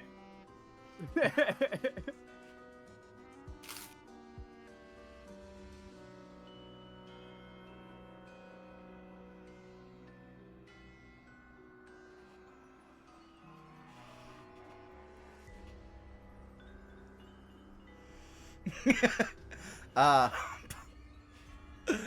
but yeah, I hope You y'all know are this having a cheesy good time. Mike. You know Good? this cheesy Michael song goes kind of hard. It really I have to does. wait till after stream to listen to it. Oh, you're in for a treat. I mean, I figured I was. I'm an enjoyer of the cheesy Michael. Look, Cheesy Michael expanded into Damn. an entire universe today. And Fiona, thank you for the 5 subs gifted. That is also incredibly kind. Hell yeah! Let's go, game lawyer. Holy shit. Stepped away and a war started. Also, based on the combo in chat, Punky, I have to ask, does the transitive property of burger also apply to kidneys? Run that by me one more time. Does the transitive property of burger also work for kidneys? What is the transitive property of burger? I promise I will explain it to you in a second. Burger Fringe. math, I no. promise. I promise I will explain burger math to you in a moment. Okay, okay, thank you. I think the transitive property of burger does work on kidney, so long as kidney is being consumed. Otherwise, it doesn't count. Okay. Ah. I just want you all to know that the Cheesy Michael song is on multiple streaming services. So, if you direct your attention to call chat, Fringe, you will see a doodle Okay. that Spar made that I think very eloquently describes burger math. Okay. Okay. Oh, so if you have a third of a burger and then 2/3 of a separate burger, Oh, and it's you so combine much them, you have worse. a full No, burger. no. That's Oh, it's while so that much is worse. also true. The way it works is if you have you ever Fringe? Have you ever ordered a meal that's like really big and you eat it and you're like really full and then you look at it and you're like, I've barely put a dent in this. Yes, I have. Okay, so imagine you have a burger that's so big and you take a bite of it and you eat it and you go, wow, that was really filling. And then you look at your burger and you still feel like you have the whole burger. Then you still have the whole burger.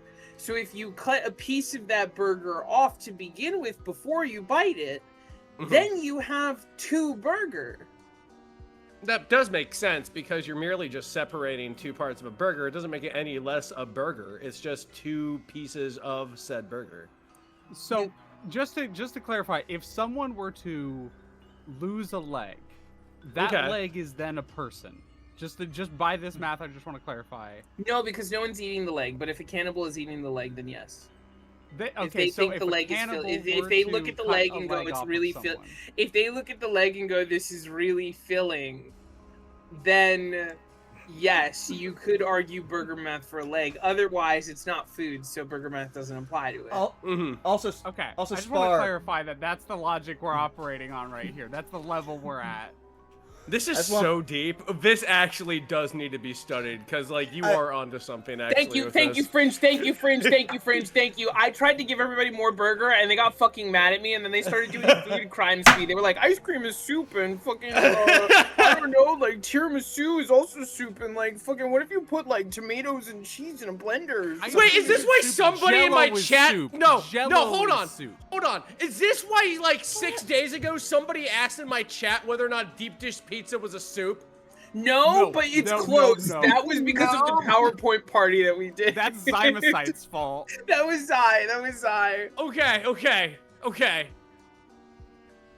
I was about to say, sorry, I'm I gonna got watch that incandescent for just a second. Like, I was like, hold on. What did I come back to? I'm like a Burger Furioso king. Also, why am I fighting Forte SP89 now all of a sudden? Oh. Yeah, I see that in chat. That's all I gotta say. Sauce in a bread bowl. How's tiramisu a soup? No. That's not. If anything, tiramisu is a lasagna, not a soup. Get it Also together. Exactly. Lasagna. And that's also what gave birth to the idea of Pop-Tart lasagna. Also, curry and chili, same category of food. Also, I do need to point out, Fringe, if you see that image representing burger math, the person in the back is the same person in chat who is angry they can't argue against it right now. Oh, so I That is see. Spar. Yeah, that is Spar. Yeah, I was gonna say. Spar. Pour one out for Spar.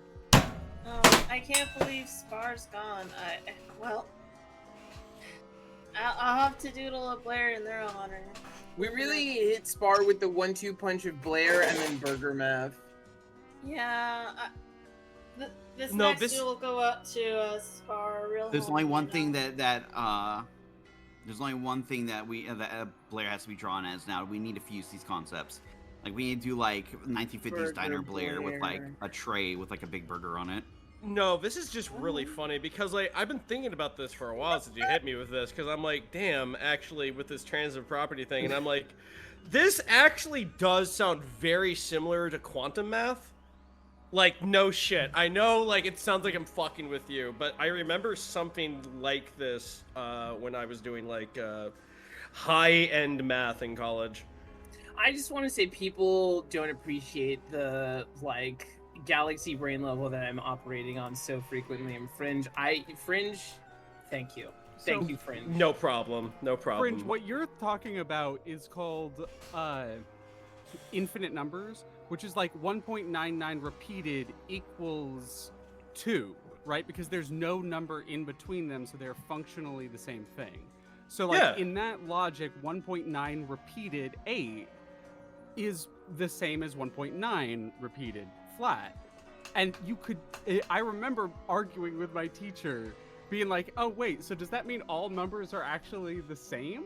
So if we're going by this logic, 3 burgers is the same as 1 burger, which is the same as 100 burgers, which is the same as a bite of burger.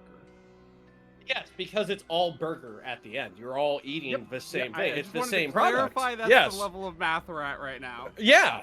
I'm so confused. Let us. I'm puzzled. Oh my god, we need to talk to a college professor about this. This is great. this is rad. This is that they're bullying me now. They're bullying me in chat. I give them more burger and they're bullying me. I use literally like fucking quantum math to give them more burger and they're bullying me. Glorp shit. Well, What you do know you what, decide? Is chat? Punky small or tall? Chat, no, keep it up, chat. Keep it up. Glorp Okay, shit. I'm back. Sorry about that. That's still my favorite thing. It's just glorp shit. All Skelly, right. save us. Is everybody back? Yo, I'm back. I'm back. I'm back.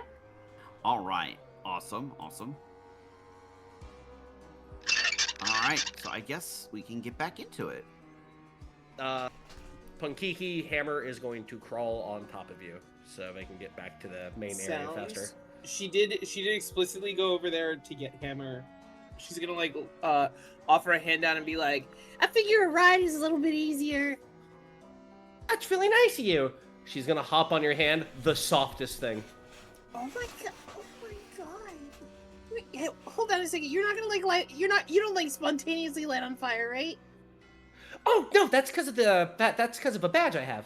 Oh, okay, cool. You're so soft. Does like the fire do something for your skin? That's crazy. Oh my god. Oh, I've always been this soft. I'm like the softest peony, I guess.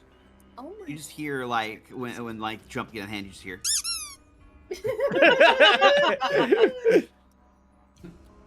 Darn. See, I was gonna make that a gag in case anything ever grabbed there and he does squeak. Oh, absolutely. I've got the soundboard sound now down pat, so don't you worry, I've got it. I'm going to climb up here. To Wow, you know, Golf Plumber, you're actually a good fighter. to where Addie is. Thanks, I've done a lot of LARP. Huh? Is that LARP? Is that like a fight? Were you in a war? Kind of. It's about the same level of seriousness as here. To where Addie is, there is a large number of glowing chains blocking that hallway. It looks like they Like may be hanging spectral. from the ceiling. They're kind of crisscrossing, actually, like left and right. Not necessarily like fully like flat, but like some of them are like uneven and stuff. But they are crossing the way, and they are very dense.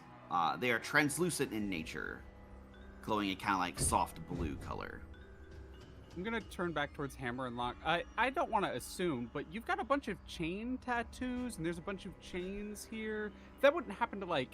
There isn't like a chain theme or like chain being like. Is that like a thing?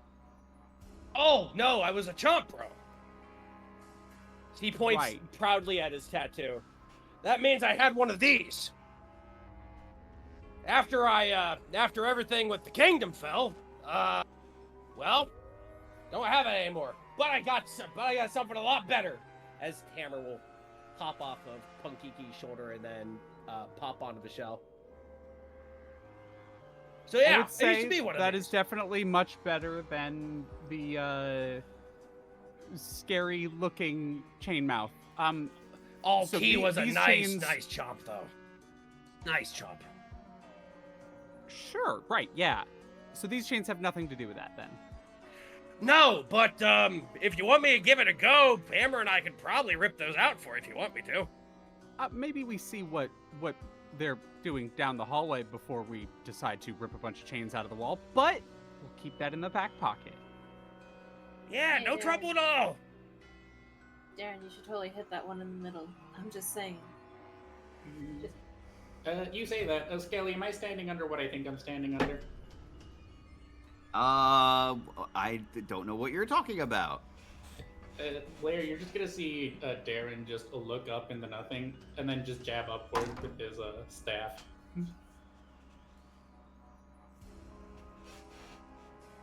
I Is there bandage some- Punky as I'm walking by. Here, you're bleeding.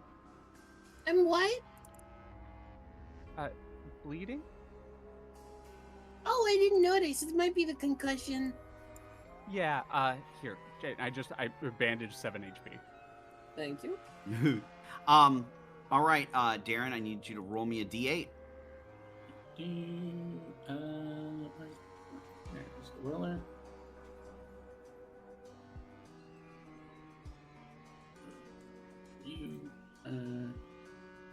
Oops, wrong. There. 7. A 7? All right.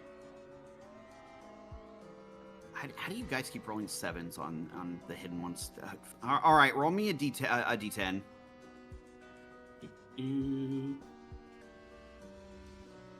9. All right, roll me a roll a 1d50.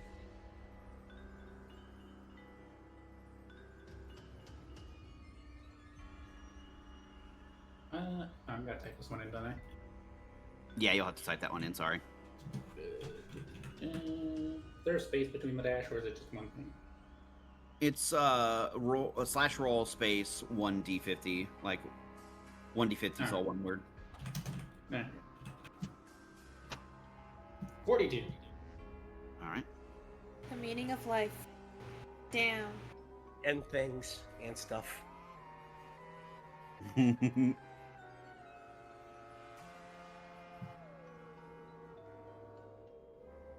All right.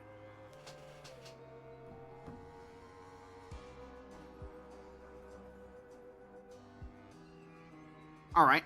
I'm gonna roll I'm gonna flip a coin on my end real quick. All right. Out of it pops a badge. Oh. This one's weird because this one has one of those human faces on it.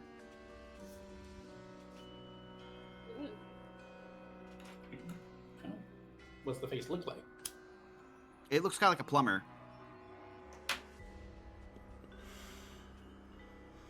Alarming.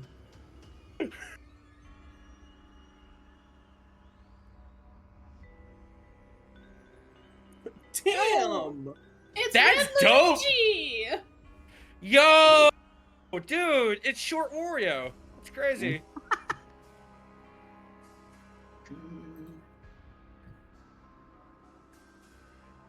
Darren will look at it, and then he'll just turn to Addie.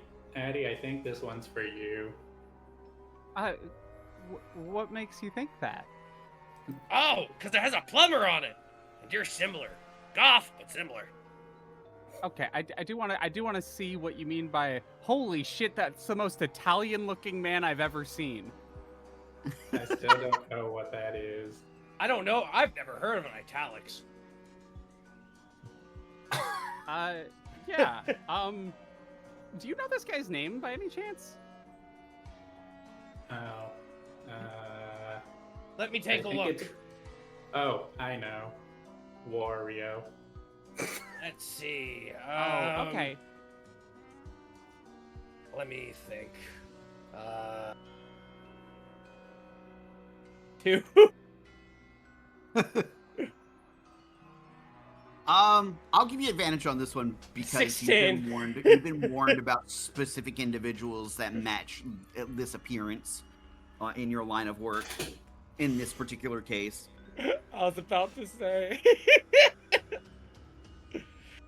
Oh, yeah, that one. That's Mario.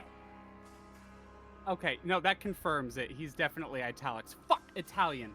Is that italics or? Yeah, no, no, Bowser. Not a fan of that guy. My job was to go ahead and beat the tar out of him. Never showed up though. Let me get this, because they did do a whole thing. Thank you, Darren. I'll also say, Doug, by this point, you are able to complete resurrecting these guys. Darn, with the 9, that is perfect. Just, oh, Mario, that's right. I think his brother actually helped us the last time something happened. Let me correct their Hammer health and everything, and I will hand token control over to you, Vaughn. I have the stats in my notebook. I will code these into game by next game for you. Okay. But they fly along behind you. They have some basics. They have a couple cantrips. They know a couple spells that can use a certain number of times a day, which I'll get to you. Mm-hmm. And they have the dry bones feature, not different from yours. It's that when they are like knocked out, there is a recharge on a rest, 5 or 6 on the dice, chance to stand back up with 1 hit point. Gotcha. Blair, you'll feel a soft pom-pom tap your leg. Oh, hey, I wanted to let you know something about Locke real quick. I saw these blocks and I just remembered it, and considering you seem to go ahead and like stuff, I figured you should know. He is very, very, I'm going to link something. He is very, very lucky for some reason on item blocks. Don't know why. Don't know how. He just is. He always seems to get what he needs out of it. But if you were to tell him maybe something you'd want, it's helped us out a couple times. Well, that's very kind of you to help me out like that. Well, I figured if we're helping each other out here, you may as well know the full thing about what me and him can do. He looks like a big burly guy, but he has a lot of really neat things he can do outside of just, well, you saw him with the spike shell. Right. Let's see. Hey, Locke. Oh, a second. Hang on a second, Goth Plumber. We'll talk about the italics or whatever it was. Yeah. Oh, okay. I could really use some help with this block I found all of a sudden. See, that last fight really did a number on my arms, and kind of hurts to punch it a little, you know? Oh, right. Yeah, don't worry about that. I gotcha. Blair, do you need help? I mean, I can come help too. That's okay, Punky. Are you sure? Like, I was right here. Like, you know, Locke was all the way across the room, so I figure, like, he probably did a lot of fighting, so he's really tired. I mean, look at you. Oh, Punkiki, you look all bandaged up too. And you see, like, Blair kind of, like, cup your cheeks a little bit and squeeze them a little bit. And then, like, then Addie went over and just, like, hit the block that Kiki was Literally, exactly. Addie was like, oh, I guess Kiki doesn't want this one. Walks up and just punches it. That's actually fucking hilarious. All right. When Kiki turns her back to look at Addie, punch the block, I'm gonna punch this block. Just Absolutely. All right. I need both of y'all to roll me. I need both of y'all to roll a d6. A d6. Okay. Heard. Because I had like the loot tables for all this shit like pulled up. 1. All right. 5. 5. Okay. For let's see. For Fringe. For Addie, that's actually gonna be. I need you to roll me a d20 actually. 5. 2. Counting up. 2 counting up. All right. You would have found 5 coins out of the block. For Locke, that is going to be a. That is actually going to be a food item, a cooked food item. Roll me a d4. D4. 3. A 3. All right. Now hit me with a 1d50. 1d50. Gotcha. And with your if I racial, remember right, how to do this? Yeah, if you type /roll space 1d50 in the chat, it'll do it. Also, if you're dissatisfied with what this item turns out to be, your racial lets you redo. I got a cute way of doing this. Hell yeah. What'd you get, 29? All right, 29. Mm-hmm. All right.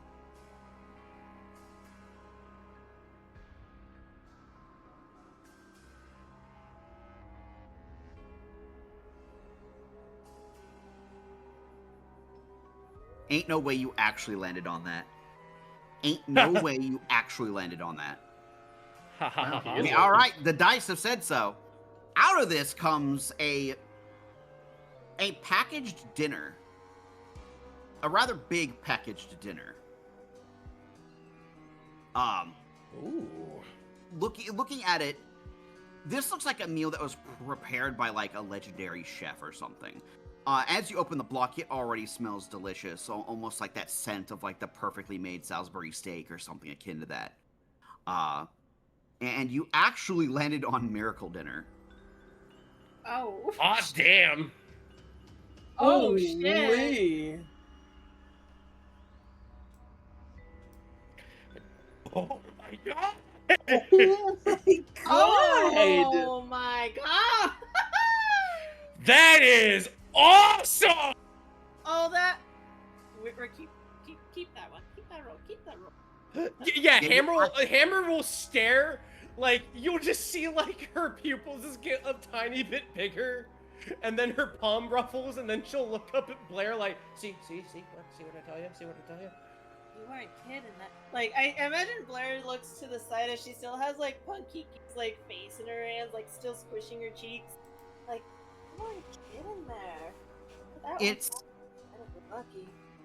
like, looking at it, you almost hear like almost like a lo-fi version of like the Star Road theme, and you swear this meal is emitting light. Oh my gosh. Fucking LED meal. Hey, Locke, I think we want that one. Oh, yeah, no problem. You think It'll go someone in. must have put it in there to keep it safe? He'll put it in his inventory. All right. I was just gonna say, worth mentioning. Kiki's face is definitely not as soft, anywhere near as soft as Hammer's, but it's like softer than you expect. It's it's kind of warm. Oh, it's getting like really warm. Why is her face so hot? And then there's just like a really intense blush on her cheeks, and then like you see a little bit of like blood coming out from like under where her glasses are. Like she's getting a nosebleed. Oh my god, are you okay there? Oh Punky? shit! Addie runs over and slaps a band-aid on your face. Kiki just kind of looks forward and just a little dazed, just goes like, concussion. Just I had to put the gif in the call chat. Just Addie just does the flex tape. I imagine Blair lifts her hands away when that slap happens. It's slow mo. Yeah, you like lift your hands away and then Kiki just gets like fucking slapped right in the face. Yeah, Puck, I would appreciate you holding on to that dinner for us, though. I'd appreciate, and thank you for busting this block open for me. I do appreciate it. My arms are a little wobbly, but maybe not as wobbly as Kiki. Locke will look a little flustered, and then just rub the back of his head and just laugh. Just Well, it's no problem. I'll keep it safe for us. It's not tea, but I think it's going to be pretty useful. Well, I do appreciate it. We're in good arms with you around. This is it. Whether or not Addie Shucks. picks up on Kiki crushing on Blair, which I don't think is yet. I have a plan for when Addie figures that out, but at the moment, Addie just drops down to a knee, puts a hand on Punkiki's shoulder, and it's just like, "Are you okay? There's a lot of bleeding. You look like you're flushed. You're definitely suffering a concussion." Still responding to Blair, Kiki just goes, "It's not my concussion that's wobbly, it's my arms."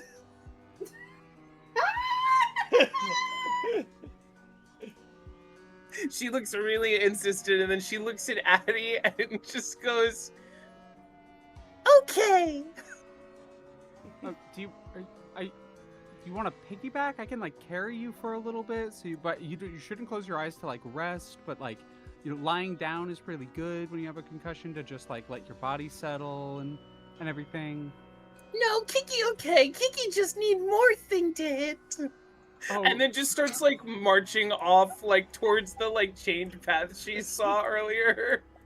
Guys, everyone keep an eye on violence. Kiki. The language is regressing, and so do not let her sleep. If you see her sleeping, do not let her sleep. Will do, and I'll hit this with my crowbar pure. Okay. Roll me a d8. D8. 2. Unfortunately, there was nothing there. The block shatters into pieces. Alright, we'll go to this one. This block next to Darren, as Blair casually just taps it with the crowbar now. So I'm like, what you looking at now, Darren? Good question. What am I looking at? Roll up that another d8 for this block, and we shall settle that up. 3. Fortunately, once again, there's nothing in there. Trap. What you're looking at, Darren, is there is some type of floating crystal above a small pedestal. It appears to have almost like some kind of like swirling energy inside of it. It looks like it could like rotate like clockwise or counterclockwise, like above the pedestal that it's sitting at. Like it has some kind of tether down to the pedestal made of energy. You get the sensation like it could be like spun or rotated. Aaron just turns to Blair. I'm going to test something. And he's just going to poke aside with the staff and turn it a little. It turns a little bit. You don't notice any changes immediately in this room. Punkiki will see that the spectral chains actually like snap a little more taut, and like they almost look like they move a little bit. Oh. She's going to get closer and investigate. Yeah, it seems like they budged, although they do not want to move under your own hand and pressure. I think she's just like going to start like she's just gonna grab it and start like shaking them a little bit. Okay, roll me an athletics check.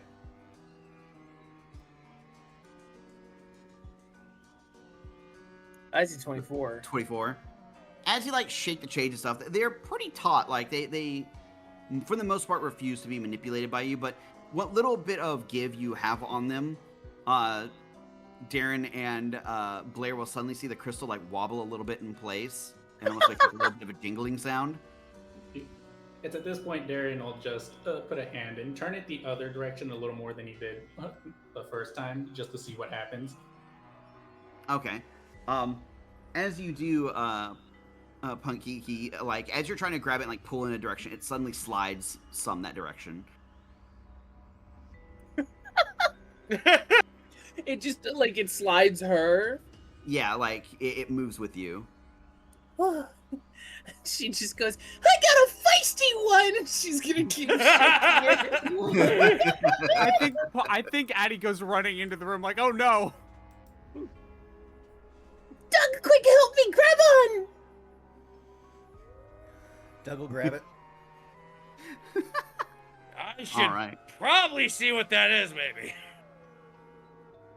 Okay. Hammer, stay here. If anybody goes ahead and comes through the wall, make a loud yelling noise, yes. Don't worry, we'll keep us safe. Alright, I need, You hear a loud stomping behind you. So, what you doing? I need Doug and Punkiki to make an athletics check. Kiki just calls over her shoulder, I'm winning!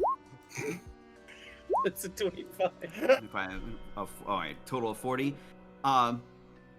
As they're starting to pull on the chains in the direction like Punkiki slid, you can see like the crystal jostle in place in front of like Blair and Darren, and will start like spinning on its own. Maybe we should move it the other way. See if that does anything. And Blair will move it the other way. All right, like you start to get headway, like Punkiki and Doug, and then suddenly you start losing all the ground you made as like the chains like start sliding the other direction, just dragging you across the hallway. Oh, this is like hurting chain chomps. Here, let me help you. Help, yes! Kiki's like bracing herself against the wall with like her feet and is grabbing the chain and is just like motioning for Hammer to get like behind her and like everyone to just start grabbing on and pulling. I'm gonna wrap my arm around like Doug's waist and start pulling. And if I fuck this up, Doug, are you okay with like Doug like collapsing into a bunch of bones? It's literally part of the character, so yeah. All right, hell yeah. All right. Roll up, all y'all over there. Roll up athletics checks. Yes. Well, that was a crit fail. That was a crit fail. 16. All right. Blair, you pushing on the crystal, suddenly it starts snapping back and it like almost makes you like lose your balance and everything starts spinning against you. Oh. Something's doing something to this crystal. And she'll try to push it, like, the same direction. Push it the same direction this time? Yeah.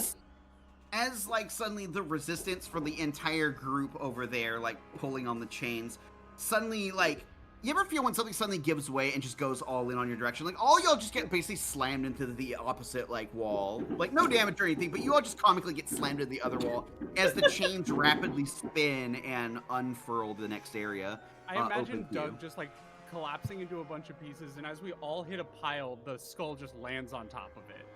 Yeah. I just imagine y'all take 1 point of flare damage. I will take 1 point of. I will willingly take 1 point of flare damage.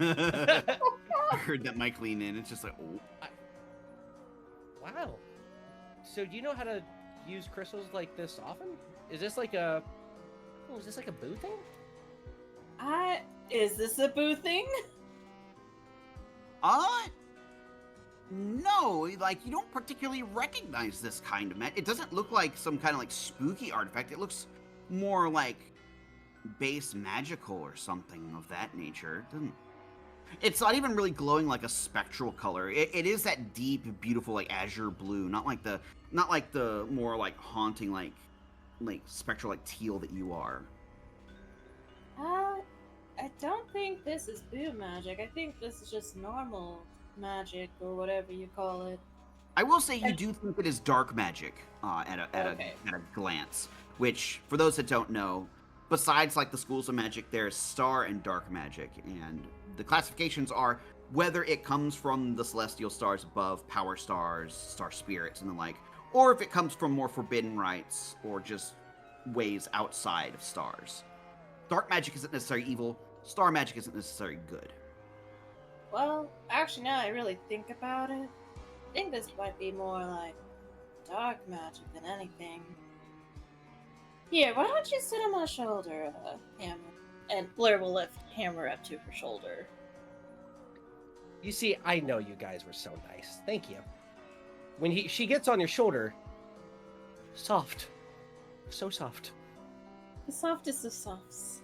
The softest thing.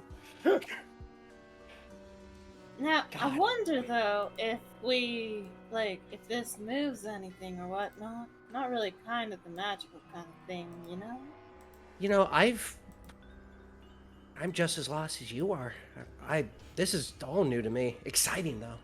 It's nothing What like if- it's nothing like the woods.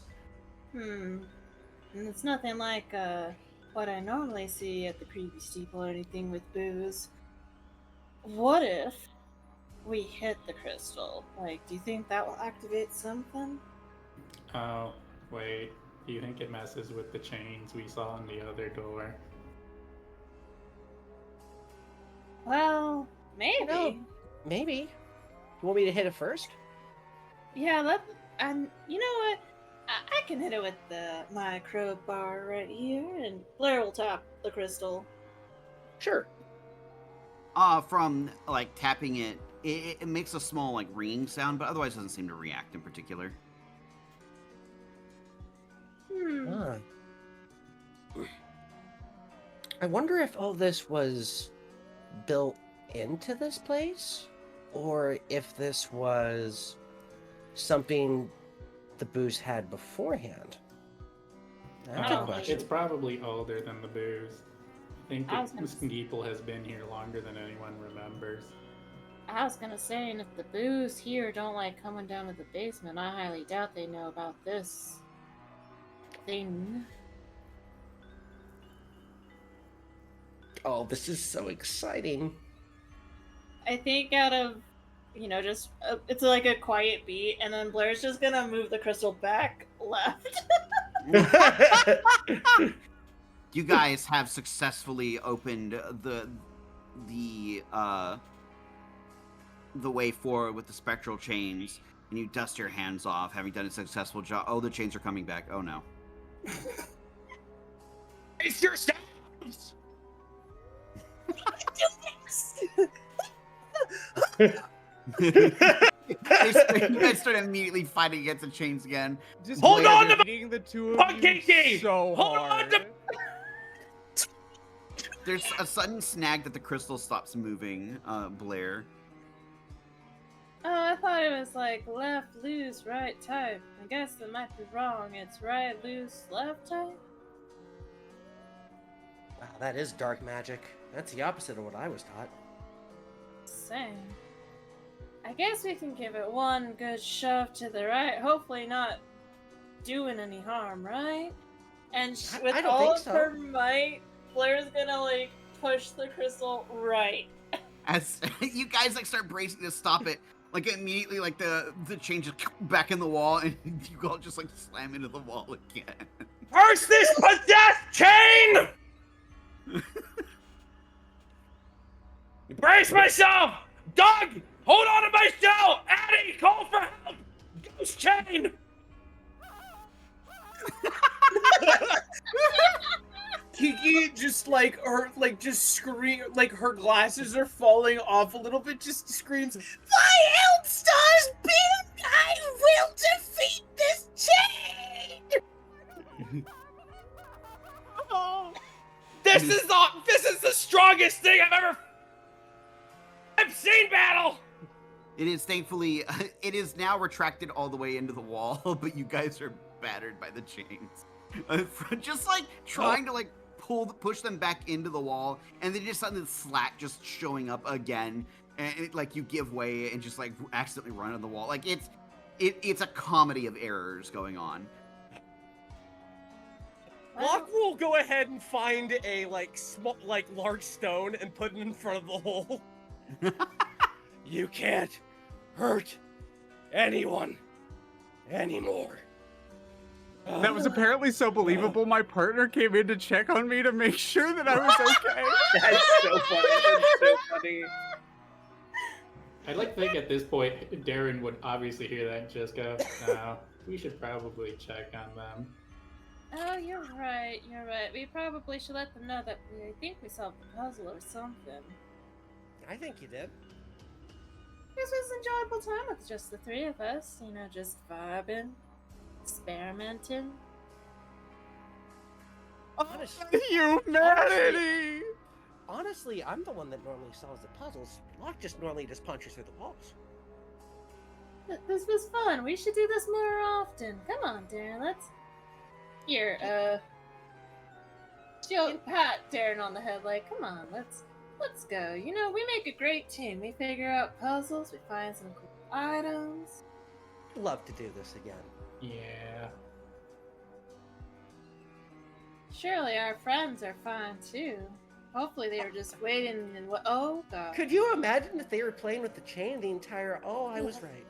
Oh. What happened here? He's dead! Thank goodness you're here! Possessed chains! Boo magic? It was probably boo magic. I just imagine Blair looks at Darren and Hammer, and she just like raises a finger closely to her mouth, being like, let's take this to the grave. Hammer nods. The little palm shakes. Darren looks around and then just goes, oh, where's Rufus? Oh, where's Rufus? So Rufus was... Looks like he was still talking with some of the dry bones up top, at least for the moment. He has not come over yet, although he has been like looking up at you guys when the screaming has been happening, I will say. Oh, he might be vouching for us, maybe. I did apologize a couple times. I guess I was loud when I came in here. But I was really excited about that pension. Looks down at Doug. Sorry, I thought it was the pension. Yeah, whatever. It was just a scam. Yeah. Well, I want to check in on Rufus real quick. Well, you'll take a 5-minute break, why don't you? You look like you fought something. I'll say Rufus is right here right now, talking with one of the ones that are currently sleeping. Meanwhile, the other two are following Doug around. That Doug has talked into being minions, thralls. That's camera Doug. Oh, that's camera Doug? Oh, my bad. They're over here, my bad, yay. I was wondering why you're blink-blonking around camera. That makes sense. You really need to give a name tag for camera Doug, you know? It's the one with the dot Honestly, on it. I would love to see, like, it's the Doug sprite, but it just has, like, the little, like, film person hat with, like... A camera No, Doug no, token would be funny. Yep, camera Doug token. Say, All right. Rufus, Hmm. are you doing alright? Yeah. You like the dark pair of bones that Rufus is currently inhabiting kind of turns toward you, like messes with the curly mustache that comes off their face that was definitely not there before, and with like a gold snaggle tooth hanging out of a mouth, and says, "Yeah, I'm just trying to find a little bit about this place. Seems like it's kind of the dregs of where like the booze." Like, don't come down here, and so these dry bones have been hanging down here quite a while. Seems like they don't quite remember, but they used to know, like, some of the people that used to live down here. Say they used to travel from afar. Well, shucks. If I had known that, I probably would have warned the others not to make so much noise, but, c'est la vie. Yeah, they said they were raised from the dead by I guess magic group of practitioners. It sounds like that. Might have come from that there pipe that we're all heading to. But this was a long, long time ago. They don't really remember who it was. Gotcha. That would explain a lot, then. But that doesn't explain why the candles are freshly lit, or why there's a really nice couch down here. Yeah. They also say that this huge gash here in the wall and stuff is new. Kind of one of the reasons they're partially upset. This is apparently really recent. Well, that can't be good. And with the bell missing too, I have a funny feeling this might be all connected. Most likely in some way, and it ain't no good to hear about that. But on the bright side, they said they ain't seen any bell at least come through here. But then again, they might have been asleep when the people did this huge gash here, so might have made it through all quiet-like successfully. But they have found stuff that's disturbed around, so before even Lock and Hammer came through here, somebody was rummaging around. And I have a fun feeling that somebody might have our bell after all. Because what? They said the bell does weird things? And then with those weird Star Bunny people being like, true purpose of the bell, they don't understand, you know. Also, am I echoing? I don't hear an echo. I don't think so. Thought I was echoing. What I know is the bell can only magnify magics that the people know, whether that comes from special magic items or any spells they may know themselves or rituals and the like. It can't really just make something from nothing. Unfortunately, I don't think we found any kind of clues or magical item types that necessarily fit the bill as to what may have helped them get through. I did find a book earlier, and Blair's gonna pull out the book she took. See if that maybe has some clues.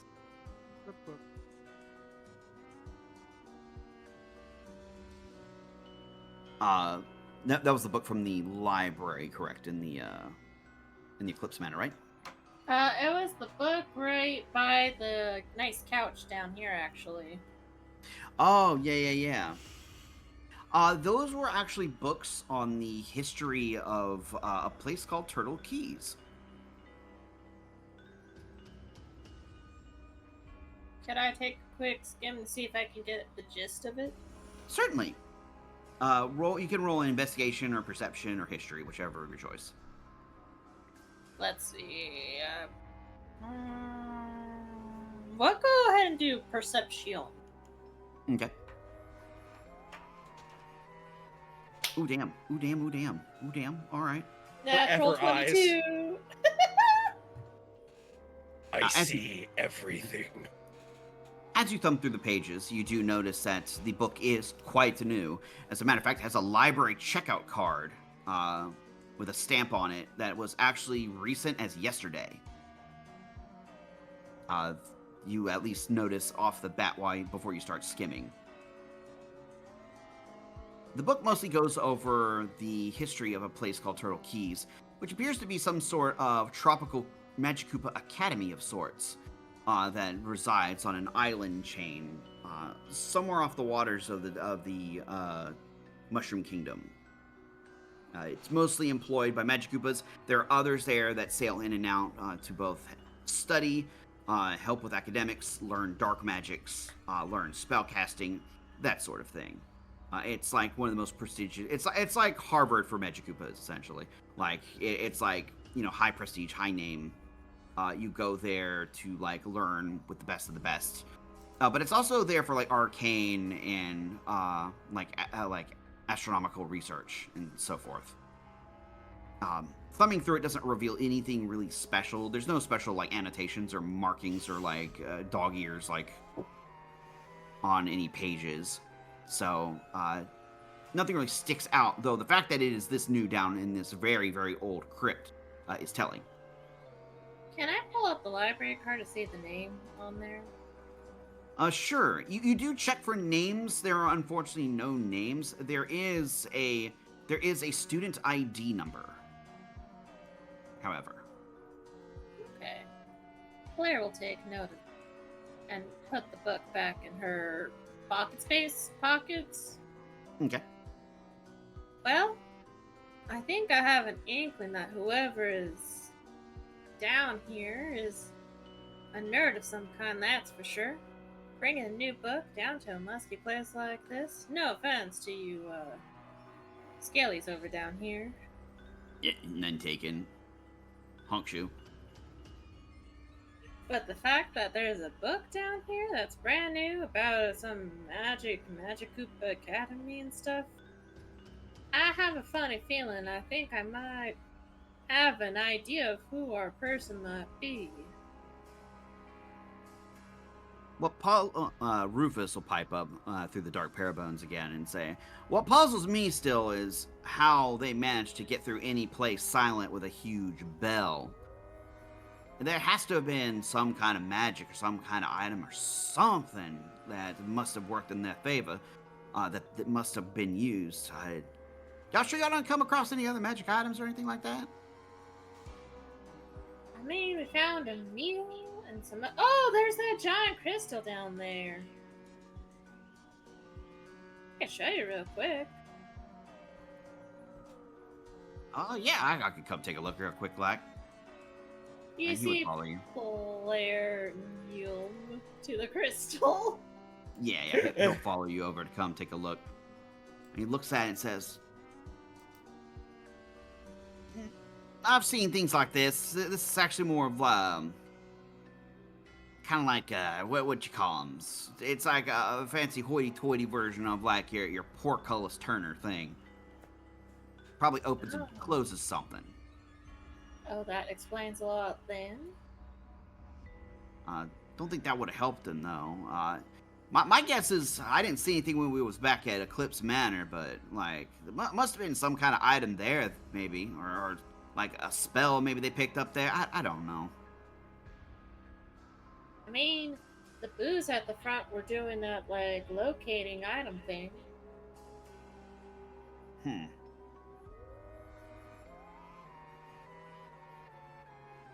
I don't know if there'd be anything else down here, though. Taking a look at that, bed and stuff there.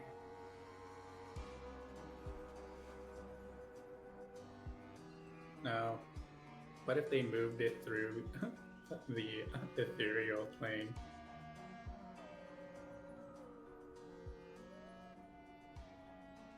Rufus will scratch his chin for a second and think it's like, possible they might have jaunted a little bit, but I don't think that explains what that huge gash is in the ground in the other room. If they went through the ethereal plane, there would have been whatever that is. Not unless they're using the bell for something. Oh, that's true. But how wouldn't they have been able to how wouldn't the booze up above would have been able to hear that? There's some kind of magic that makes things quiet.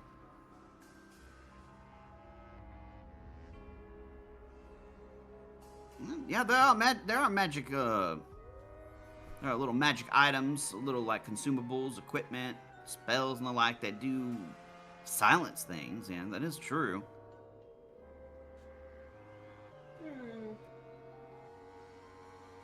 You think we should investigate a little bit more, or should we join up with our friends and make sure they don't do nothing?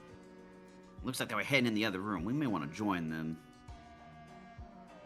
We'll just have to be on a lookout for something that looks magical or nerdy or both. Sounds like a plan to me.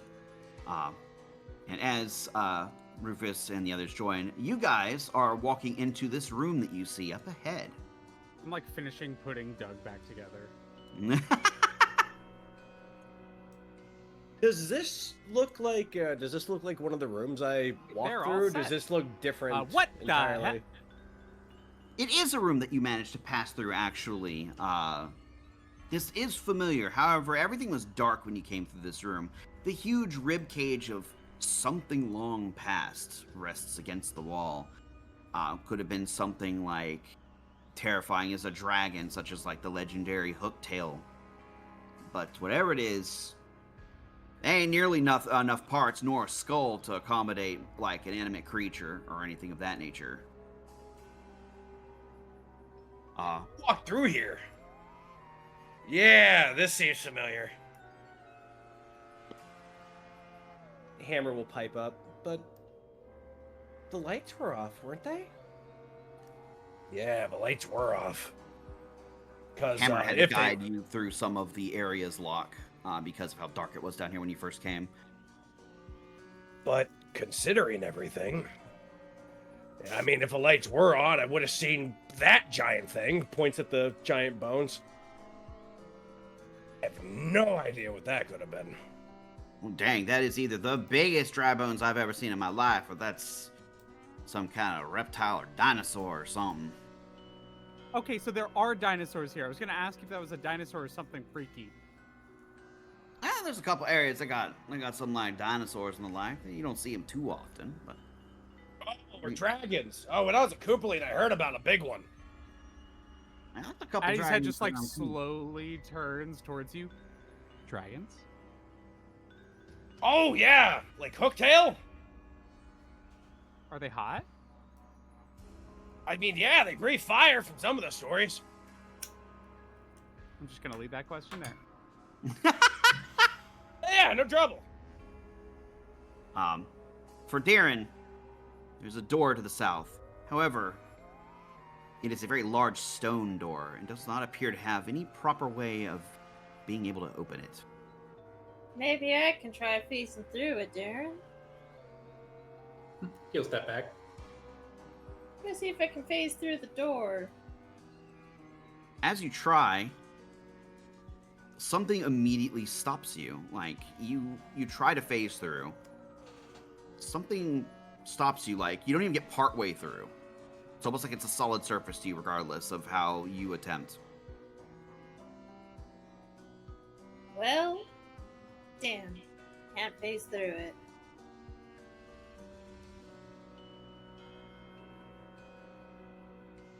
Over where Punkiki is, there is a large gold-rimmed chest sitting on a unusually spiky pedestal.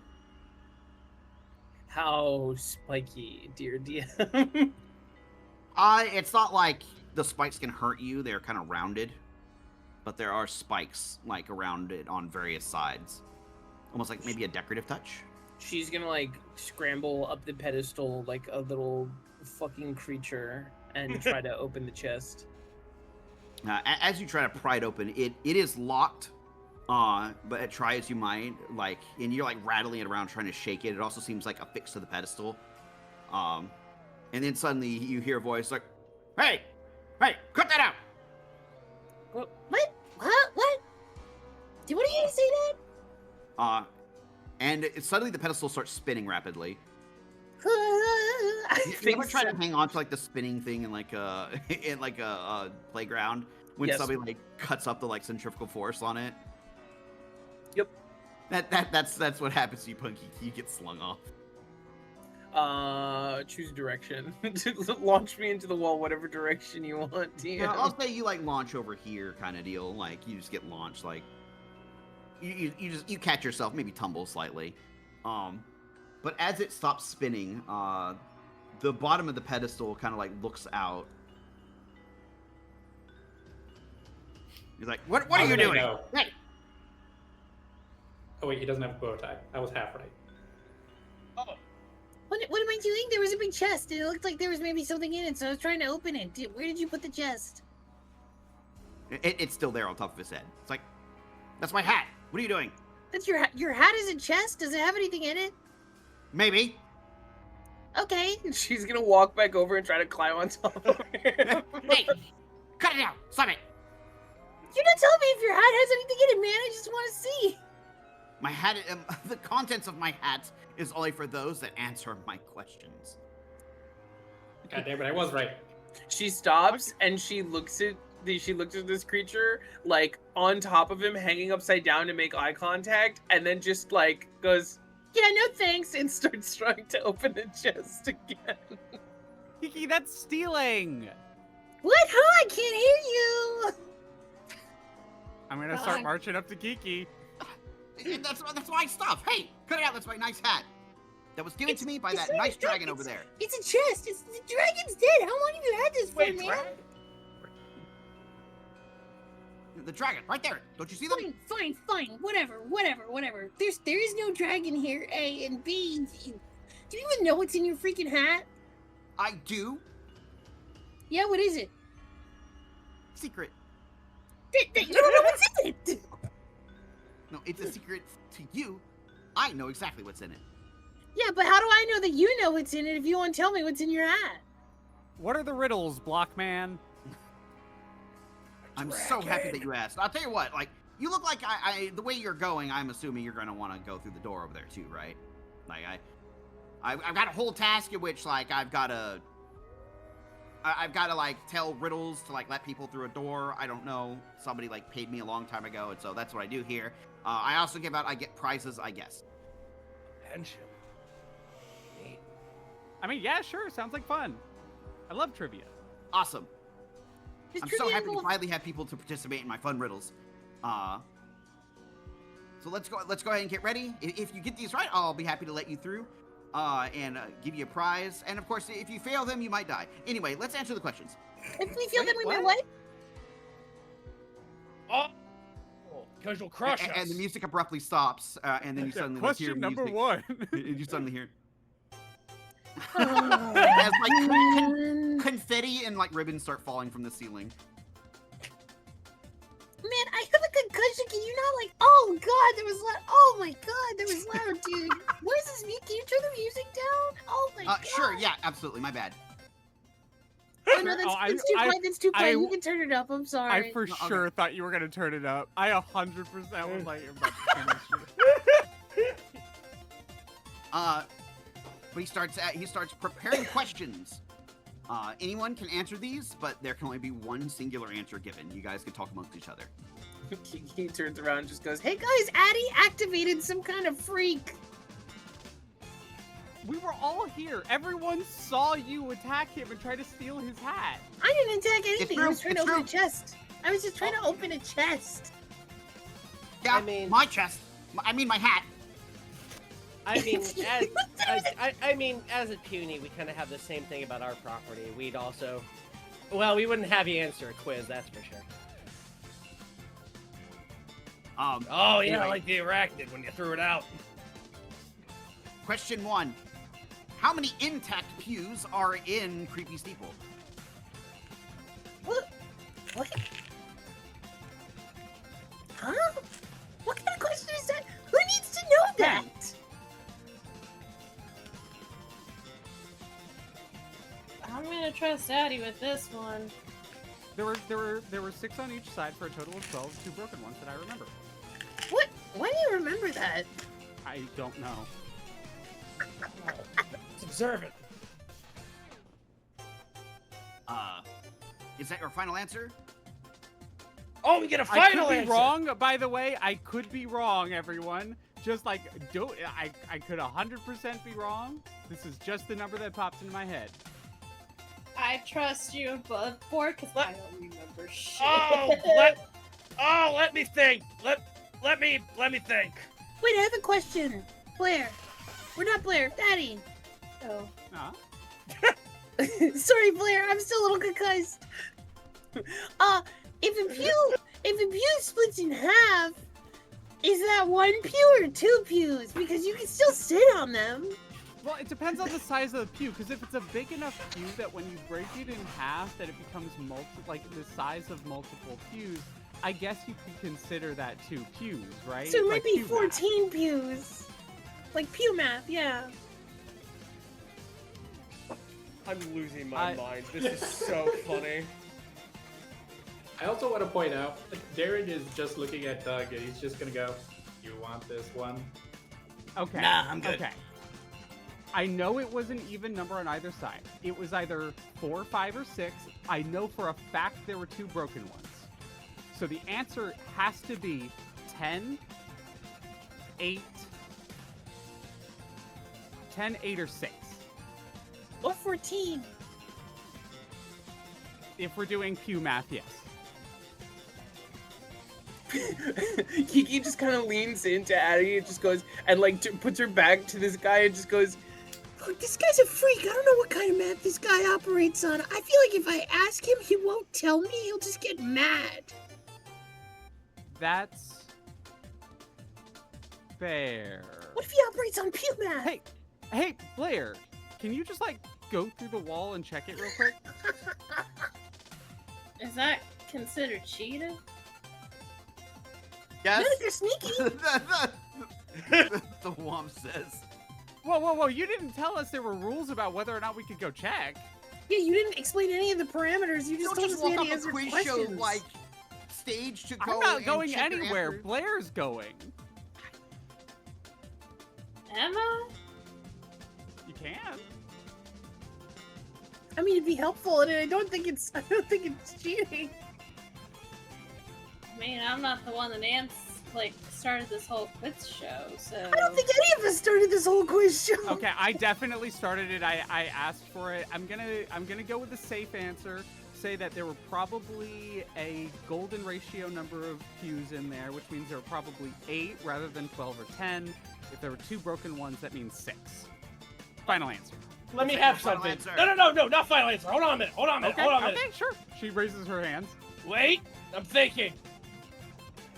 What's a golden ratio? Oh, like the cow. Like the moo. It's moo. Never seen a golden moo in my life. Is that an italic plumber thing? No, the moo wasn't gold. It was just really round. I lean towards him. 6 final answer.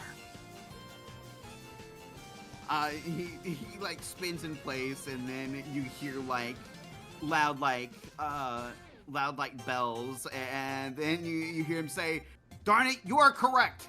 There are 8 pews above, and 2 of them are broken." Why'd you say darn it? Wait, why'd you say darn it? The golden ratio!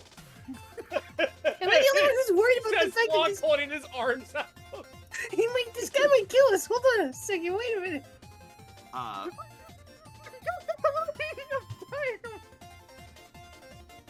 Next question. Okay, yeah. What are the Sombrero Guys' assistant music players called? Oh, that's all you guys. That's all y'all. Oh, they're called tostones. I thought you said Tostitos for a second. I was gonna lose my mind. Muy fuego. Not problem. Not sponsored by Takis. Could be. Why not? Come on, Takis. Hit fringe up. I have no idea. You can those of you native to this world can attempt a history check. Okay, I'll do a history check. I'm gonna roll. I know the name. I'm just gonna mispronounce it. 17 for Hammer. This is Hammer thinking. I got 20. Hammer and Punkiki would get it. Also, Darren, totally understandable. They're Toasterenans. If you mispronounce it, I know what you mean, though. See, I'll give you like toasterins. Toasteritas. Toasterinos. Yeah, Toasterinas. Tostadas. No, Toasterinas. You got it right. I remember it from my grandma. Tostadas. Oh no, I think I got it. Toasterones. No, Toasterina's final answer. Just Hammer says, hopping up and down. She looks like she's really into the game. Toasterinas. He's like, darn it, that is correct too. She looks over at Locke, and Locke just like gives her a gentle pat, like you did it, with like a little. I do like an air high five from like across the room. Very fast, slaps against your hand. Somehow, back on the shoulder immediately. Holy shit! This guy keeps saying "darn it" every time we get one right. Isn't anyone else a little bit worried about that? I think this guy's trying to kill us. I think he's trying to pretend like he's not trying to kill us, but I think he's trying to kill us. No, you're not trying to kill us, are you? No. Oh, okay. He said no, so. Yeah, see? Yeah, I believe him. Yeah. No, it's fine. But then why do you keep saying "darn it" whenever we get one right? Because you're getting my questions right. Exactly. We're one step closer to that hat. All right, fine. Next question. Okay. In the recent battle that you just had, how many Dark Parabones did you actually fight? How would you even know that? Why? How do you know that we got It's into an a fight? all-seen rock. There was the one in the other room. There was one that was possessed. There are 2 that were fought there, and then there was one over me. 5? Blair's out. Hey, wait! Blair's just like... Darn it.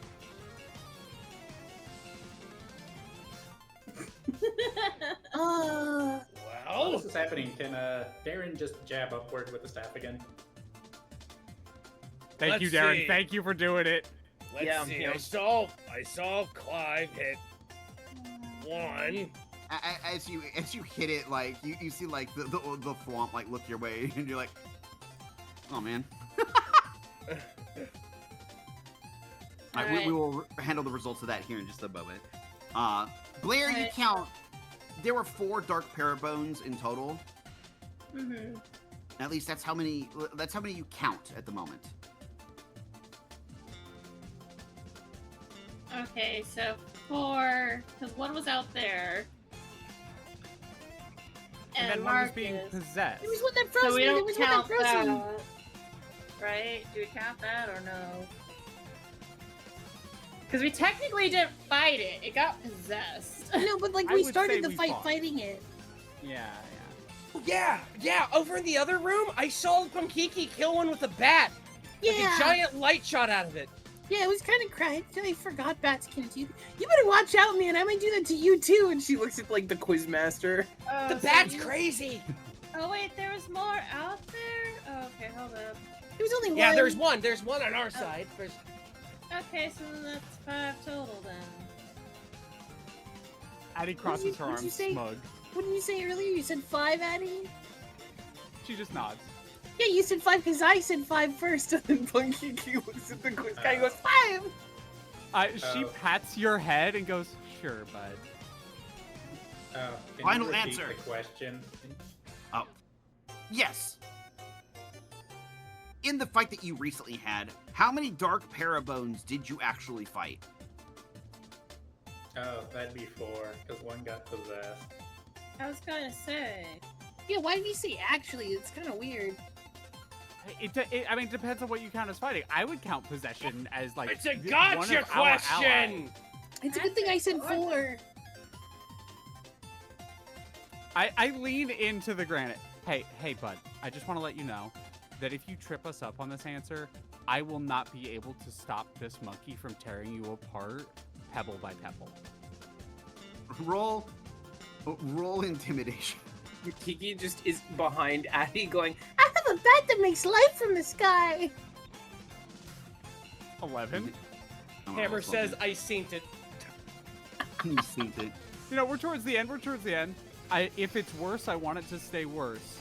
But for the memes, we're gonna roll my once per day reroll. Damn it. oh my Christ. It's the word of a plumber. That means it's real. He says, all right, I've been here forever. No one's been able to damage me. I don't think, like, any of you can damage me either. But I'll give you clarification. When I say fight, I mean somebody, like, hit. Somebody squared up. Oh, That's so the only how many? clarification you're getting. So how many dark paratroopers we originally fought? So 4. Because one was possessed. Yeah.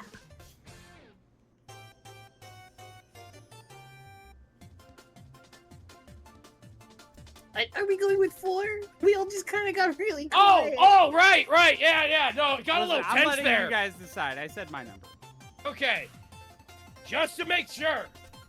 The question is, how many dark paratroopers did we originally fight? Now, this means we fought. But if there's one that was possessed, that would deduct the number from 5 to 4, correct? Yeah. Wait, hold on. If we do pew math, then that means technically each bone of them counts as 1, so then... That's too many dark paratroopers, Punkiki.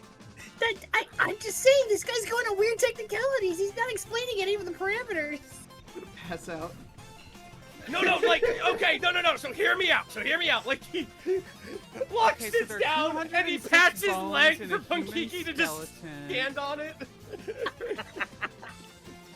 So what I mean to say is that how many Dark Paratroopers we fought? So by that logic, there should be 5. But he's saying how many did we actually fight? So that was 4 because Clive possessed one of them. Unless the possession was considered an attack, in which case it would be 5. Go with 4. 824 for doing Q math. Kiki's holding up like her hand. She's holding up a 5 on her hands, but she looks at Bob and she says 4. I love You it did because say you have actually. like Mario hands. You have to hold up 2 hands to hold up 5. Yes. But you say 4. But she says 4. I like to think it's like an ultra hyper realistic hand, like it's just a very drawn hand. All right. In that particular case, he now suddenly has conflicting answers because Doug whispered something to him, and he's like looking between, like, all right, which one is it?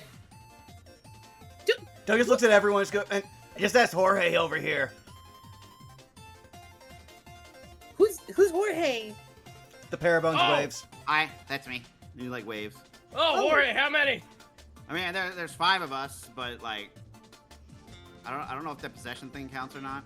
Yeah, right. That's what we're trying to get clarification on. It's 4. It's just 4. It's Also, gotta can you, be like, let my 4. friend be go? 4. I hold up my hand intending to like show 5, but because I'm Mario-fied, I only have 4 there, and I get 5. You know what? Maybe this is a bad question. I mean, if I'm gonna be real, You want to agree to disagree? Like, there are 5, but technically we fought 4. You know what? Sure, fine. I'll just give you this one. Let's go to the next question. All right, that sounds good. It just doesn't really feel like you thought about the parameters for like the quiz as a whole or like the questions individually. So like, I've sat here for decades and decades thinking about these questions. What do you mean? I mean, like, My Honestly, WKOK I'm kind of came out there wondering. and I'm holding it back. I have like a lot of. Sure, so one of us has a lot of questions for you, but anyway, yeah, no. Yeah, good answer. He claps his hands like he's in Family Feud. Good answer. All right. Next question. Christ alive, this was such a fun bit. No one deserves D&D. Next question. Yeah. At Dustlight Sundries, Beaker, what was his job there? is he like eating people or something? He's the scientist, right? Like he's the enchanter.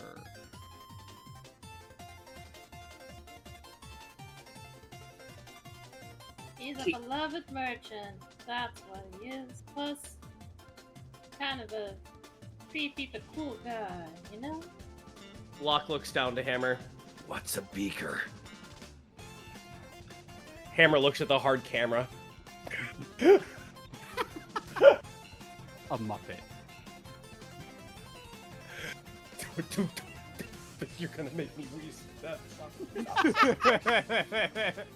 I was expecting. You came out like you snap kicked my funny bone. Jesus Christ.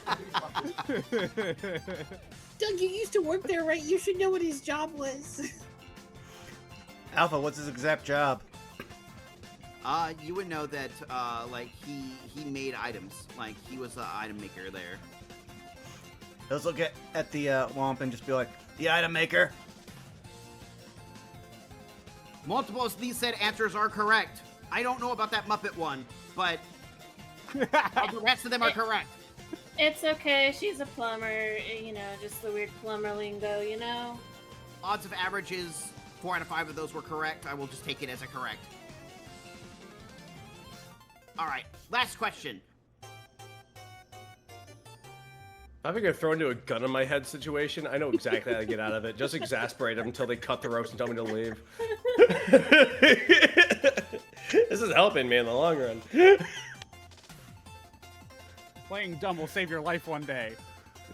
It has for 41 years for me. Ham boning. I want the question. Tell me the fun fact. Last question. This one is a physical challenge. And you see like this like large pedestal, like you see this large giant womp like drop down in the center of the arena. Just a massive womp.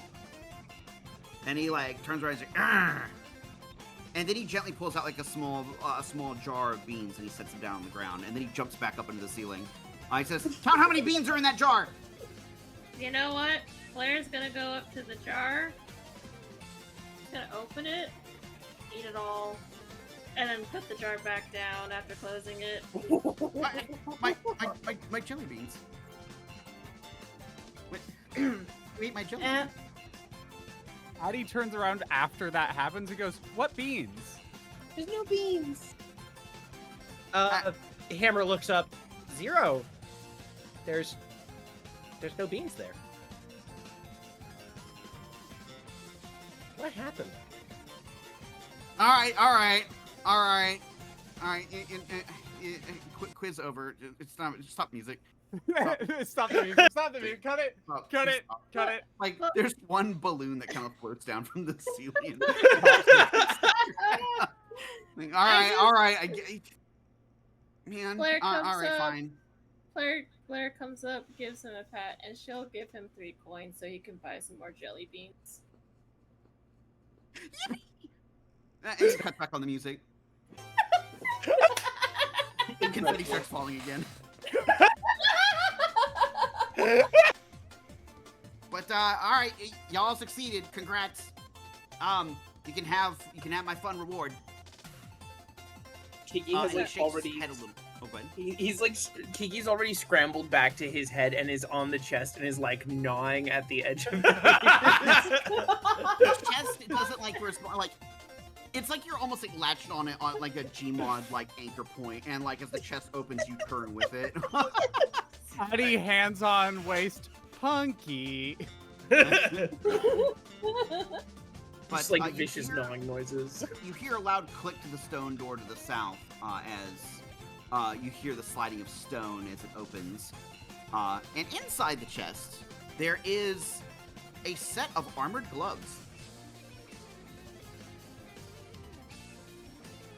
Ooh.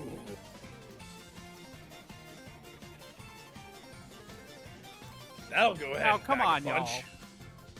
Was that so hard?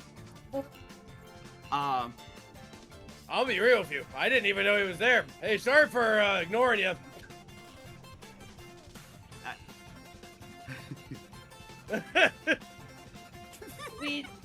We do appreciate you though, even if the quiz was quite unpredictable but fun at the end.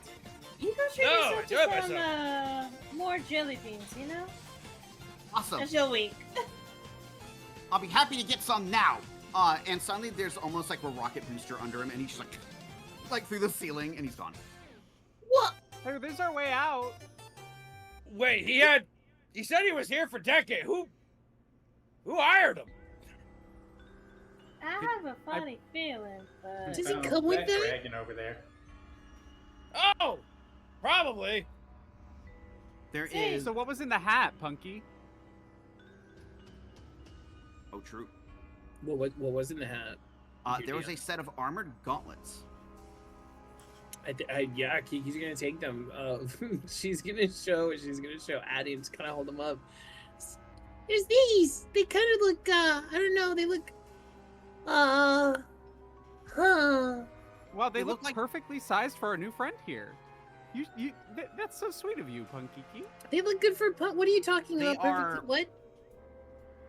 So what they look like, they have they're almost made of like various types of like colorful and oxidized copper, and they have like almost like some kind of like gem fixture on the back of the handle of each one. They are on the smaller side gauntlet wise, but that's all you can garner. You can definitely tell just by looking at them in their current pristine condition that they might be magical. Man, those look like those will pack a punch. Who wants to put them on? I mean, I'm both looking you at Kiki just like, Come on, we all know. Come on. I mean, I punch people a lot. I just didn't want to be presumptuous or anything. And, like, I found it in the chest, but, like, you know, we're a group, so I was trying to... All right. She's like slipping them on as she's talking. I mean, you could put one on and give one to our friend Hammer here. Lock. Sorry. What if they, like, work to... and then we could do, like, a fusion dance or something. Whoa. She, like, I don't know hands it about over Dragon to... Ball Z. I know about what? Never mind. No, the dragon's over there. He points at the bones. Addie walks away going, dragon. Dragon Ball Z. So do you want to throw on the gloves and punch stuff, or you want me to go ahead and punch stuff? I think we could both benefit from some punching protection, maybe. Yeah, I mean, like, I already got this thing. You want to rock, paper, scissors for it? I mean, I already got this thing. I got a pretty cool thing. You should take a thing. You know what? If you have a thing, I'll take that thing. Here, hand me those things. And then we all get things. Here you go. Hammer will look up with a smile. He does like things. I like things, so I figure most people like things, probably. Oh, yeah. He'll take the gauntlets. This is nice. Thank you. I mean, it's not the pension, but Hammer will look down, but we're really grateful. Thank you. And yeah, Hammer will, like, put a finger into the tiny glove and see what happens. Unfortunately, nothing, like, at least up to the grip. They are definitely too small for you. He'll look over at Hammer. No, don't look at me. I could not. Well, maybe if I put one of the gauntlets on as a palm. And then, so Locke will, like, look down and put the gauntlet on the palm, and you'll just hear a... As the hand just...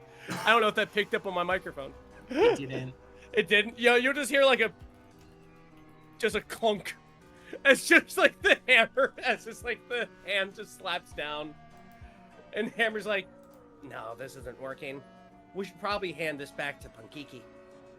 Maybe, maybe it's like a special thing. We can go ahead and find something bigger later on. Maybe for you, big guy? Yeah. Punkiki, wait! I think these are meant for your monkey hands! Well, okay, I mean, I'm right here. You don't have to yell. I wasn't walking away. Oh! I thought you were walking! I'm sorry! I just noticed all the other tokens moving. I'm so sorry. Well, Darren, we need to resolve that Kaizo block. Roll me a d8. Oh. 4? Okay. Let's see, A4.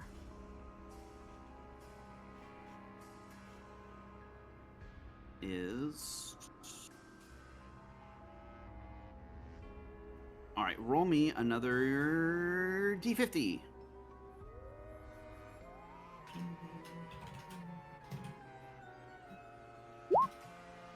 $34. Alright.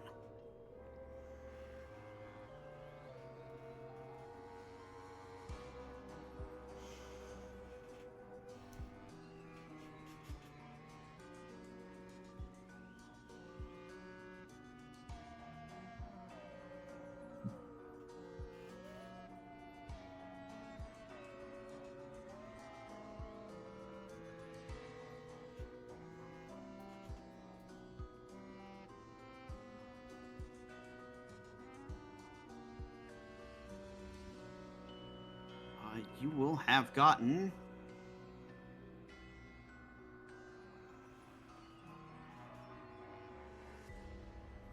What's it again? Oh, there it is. Okay. You would have actually gotten... At first you see this and you're like, holy shit. But you're like, oh, wait, this is a smaller facsimile. You get a... You look at a Star Wand. Holy moly.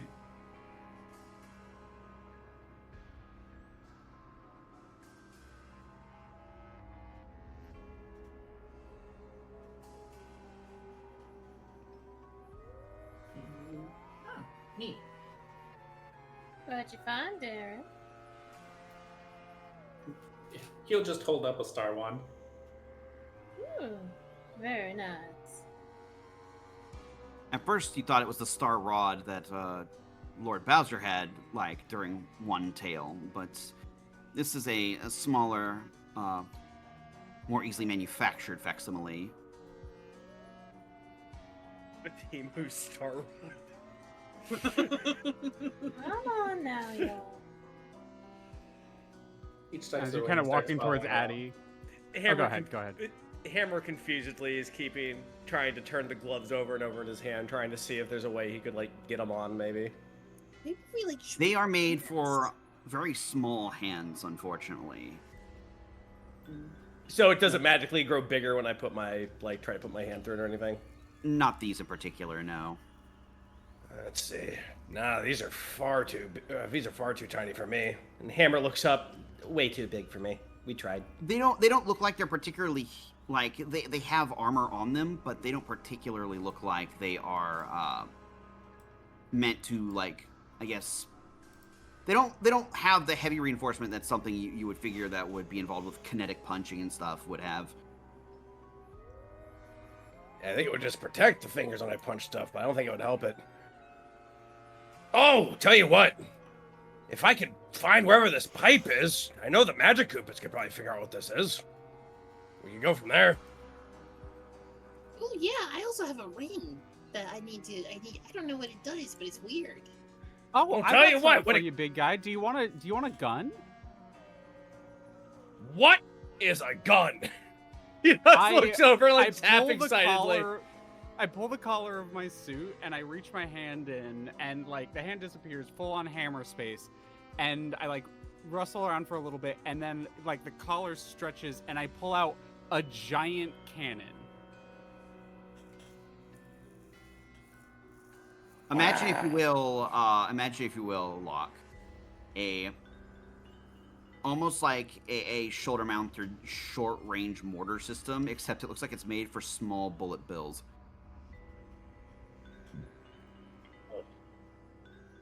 Wonder, how do you use that thing? Kind of looks like the I bullet don't bills. really know. I just hit people with it. You might be able to figure it out. Yeah, sure. Toss it over. I do so.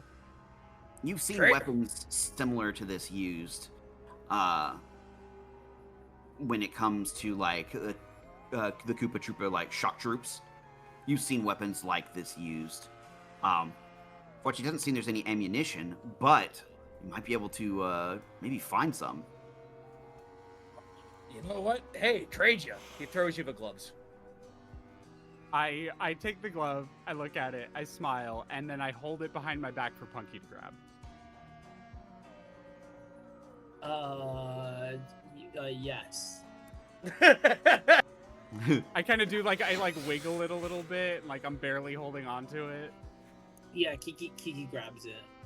I'm gonna Oh, yeah. type Oh, in no! shoulder mounted gun.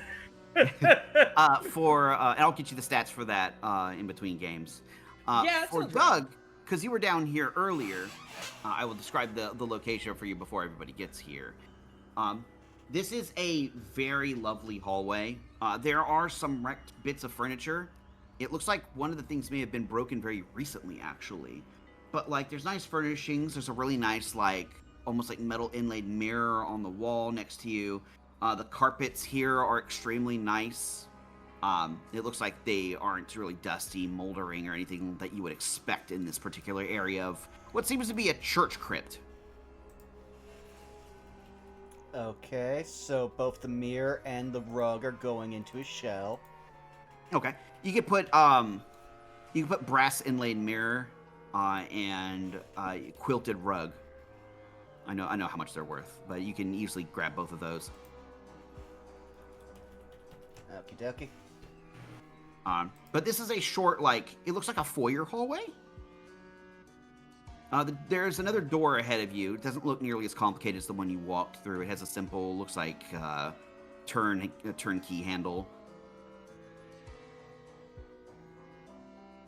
Oh yeah, Addie, you said you were gonna say something to me, or you look like you're gonna say something to me. Oh, she flushes. It's not as visible on her because I've described her flushing before because she's quite dark skinned, but she's still like to her face like it flushes a little bit, and I don't think I was. Blair raises an eyebrow. You sure? Nope. Yeah. Okay. She starts humming a Nana song. Right, well, I don't know if this door is locked. She'll give it a phase her hand through. Seems like you're able to phase through if you desire. The handle doesn't look locked, at least at first guess. Alright, Blair... I think Blair will turn invisible. She'll do the peace out and turn invisible. Okay. I think I will do a stealth.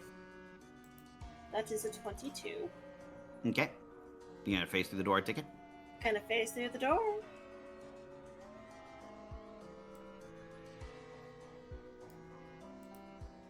Oh shit, okay. Shadow Blair will go through the door too. I love hearing this like secondhand because you're just like, yeah, let's find out what's God, and I can't see anything, and I'm just like, oh, okay. I'm excited. For you, Blair, I will describe this particular room.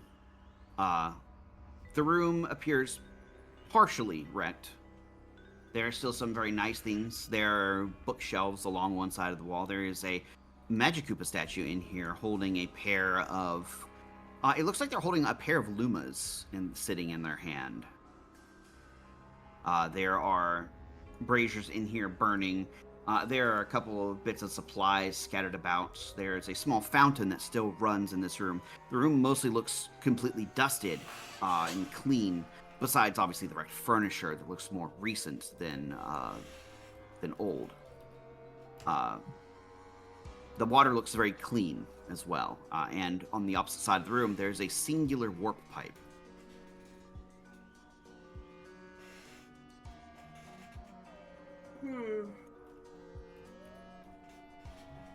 You know what? I'll be kind and I'll... Yeah, you know what? I'll tap one of these. Why not? Okay. We'll do a quick tap. Sounds good. All right, roll a d6. 3. A 3. All right, roll another d6. 1. 1. All right, roll me a d10. Okay. A 4. All right. Out of the block comes another block. Interestingly enough, this time it's a dice block. Oh.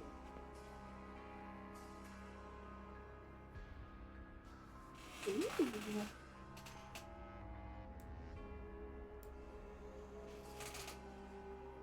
Okay.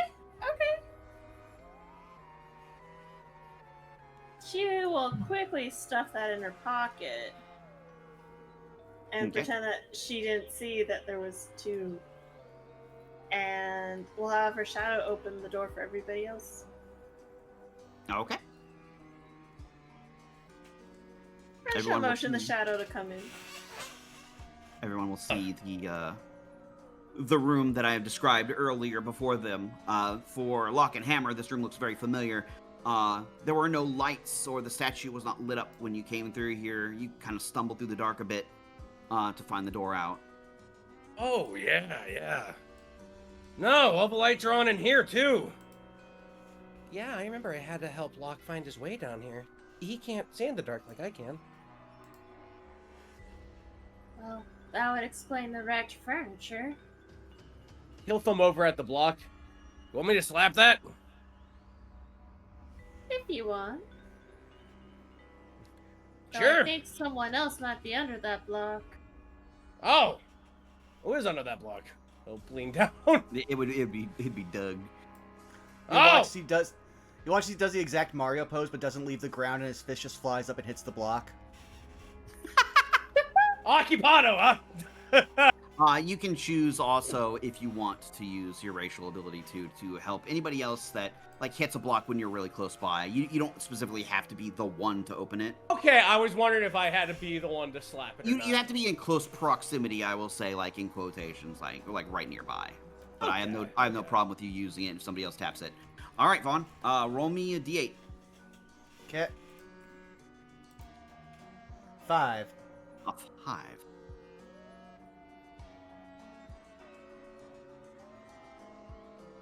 And it's going to be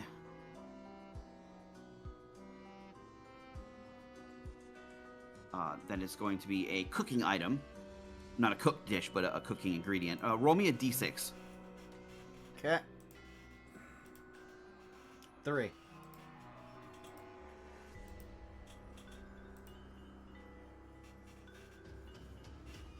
Alrighty, hit me with a d4. Okay. 4. You know what? Sure. You know what? Doug deserves this. Doug deserves this. Oh dear. I can't believe you actually rolled on this. Like, this is like the second item. I'm like, holy shit, they actually rolled on this. I don't know how else to describe this other than a bar of gold comes out of the block. Oh my god. You got miscellaneous ingredients and you landed on gold bar.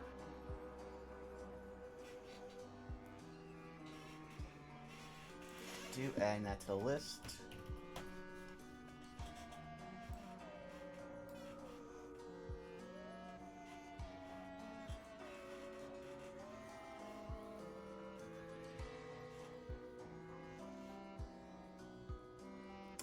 Yeah, no, Doug's holding on to this unless specifically forced to give it up. No, Hammer looks down and just gives like a knowing nod, like, good one. Good one. I think your luck's rubbing off on everybody, big guy. But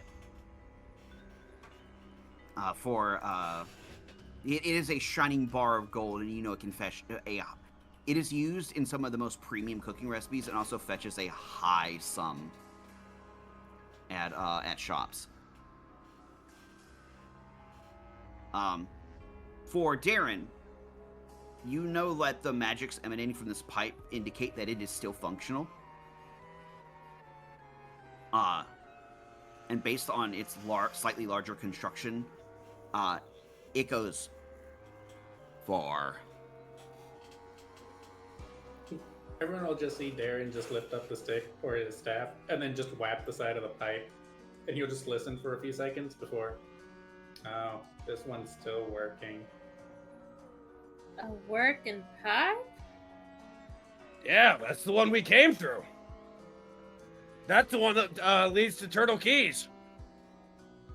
Turtle Keys, huh? Yep, in the basement of the Magic Koopa Tower. I was told to come down through here because the pension worked, and, well, I mean, I didn't expect to come out through Creepy Steeple. To be honest, when we said when we saw you guys, we still thought we were in Turtle Keys until we went upstairs and saw the booze and everything. Yeah, it was sunny when we went to Turtle Keys. And really spooky and overcast here.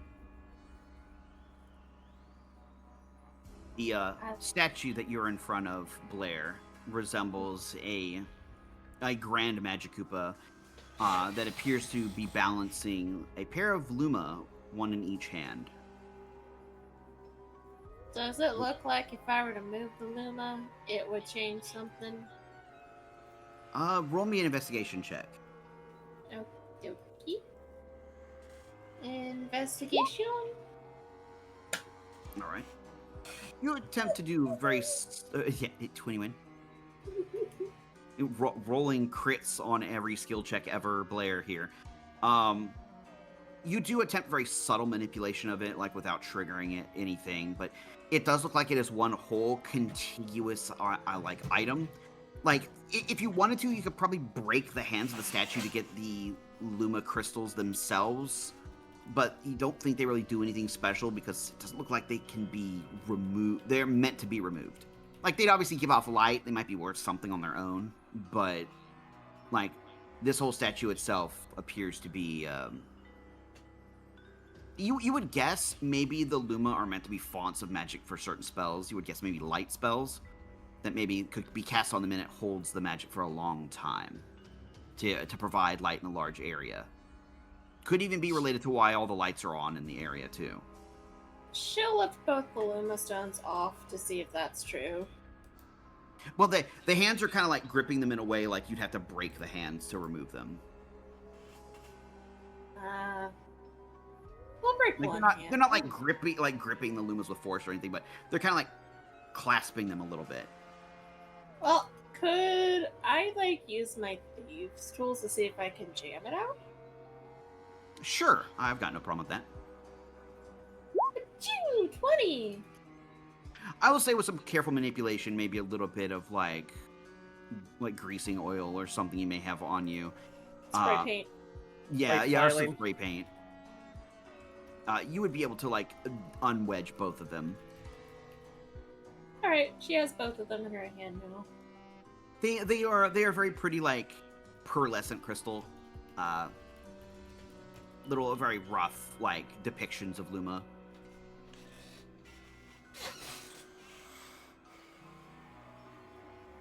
Though they have a light glowing in them right now that puts off light as if the light spell was cast on them.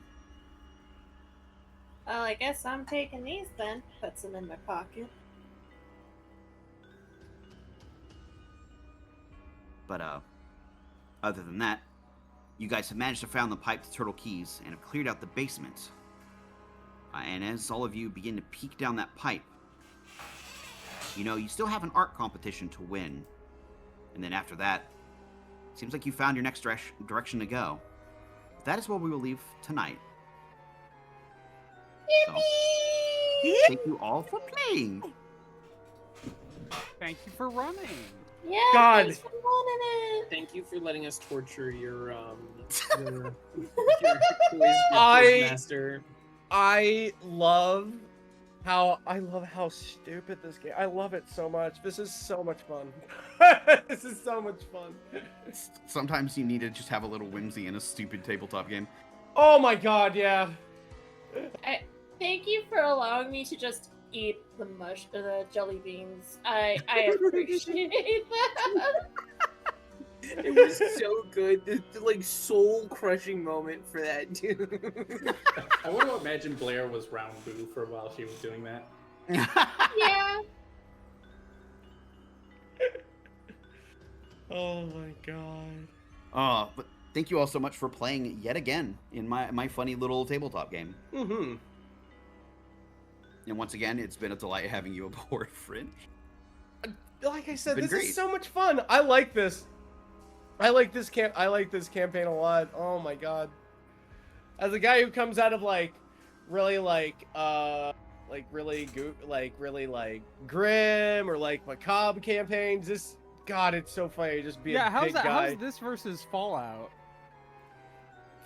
Oh my god. If Connor and I were allowed to unleash a fifth of our combined humor together, we wouldn't get anywhere in any campaign.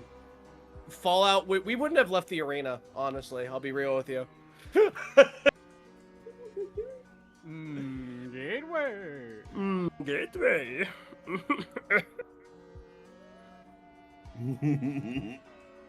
Oh my god. But yeah, it's fun. It's fun. Hell yeah. Well, all right. Let us go around the table and de-introduce ourselves for the evening. Let me roll up a dice. First to go will be... It'll be Punky. Sorry, I had to calculate because I forgot I can't do Vaughn. That's what.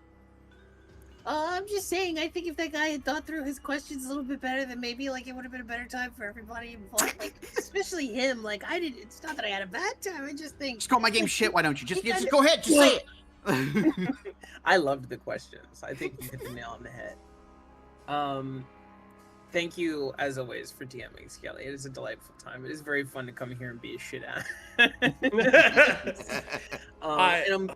Go ahead, Fringe. Oh no, I was gonna say, I was like, man, it is so funny to just be like, I'm gonna be stupid, and then my brain cell is a separate voice I have to do. It's so good. It's so good. It's so good. It's like the meme of the skull, like taking the brain out, saying "elaborate." Yeah. Yes. Sorry, Punky, go ahead. You're all good. I have been Punkiki. Tomorrow I will be Punky in the back rooms with one Skelly, fearlessly leading the way into a hell of technology, and I will be forced to ingest knowledge. And if you think my character being that stupid was something different from me as a person, well, you're wrong. So this is going to be a time for me. Learning tech is going to be it's going to be something, but it'll be fun. So we're doing that all day tomorrow. I'm actually going live right after this, and I'm going to chill and play some Final Fantasy 14 with my darling Retro over there. So if you want some chill late night vibes, pop on over.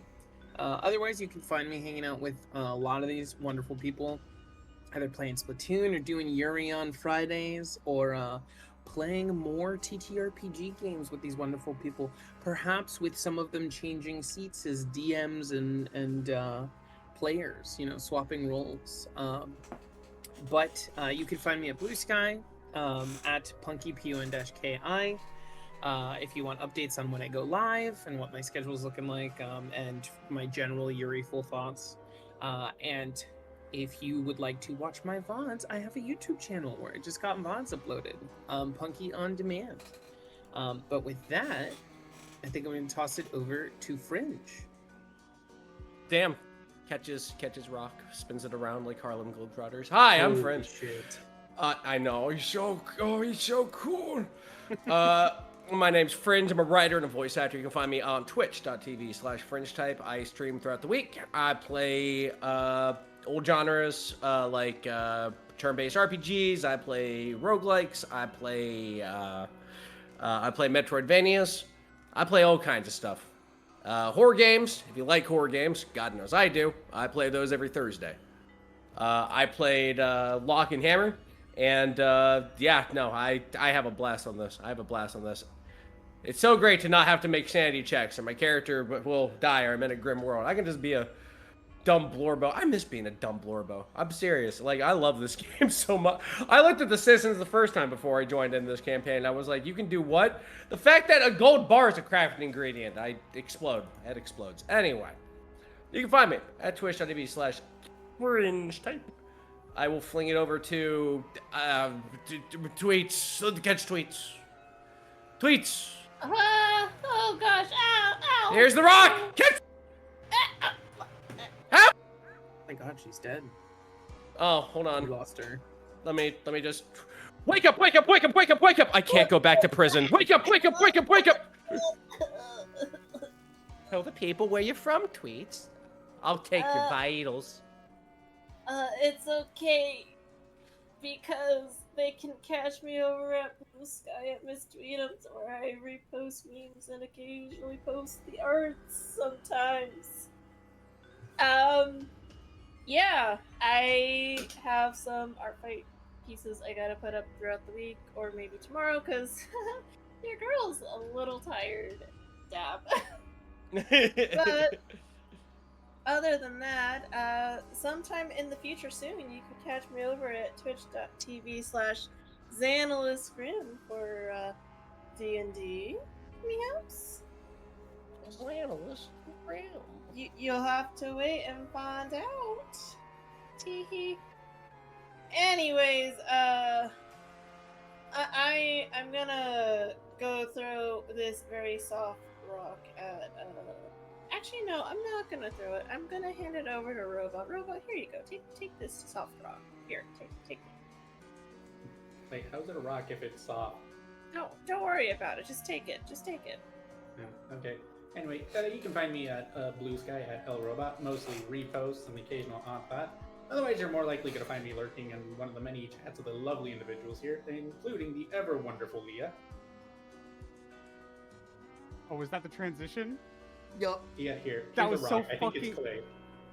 That was so fucking clean. Holy shit.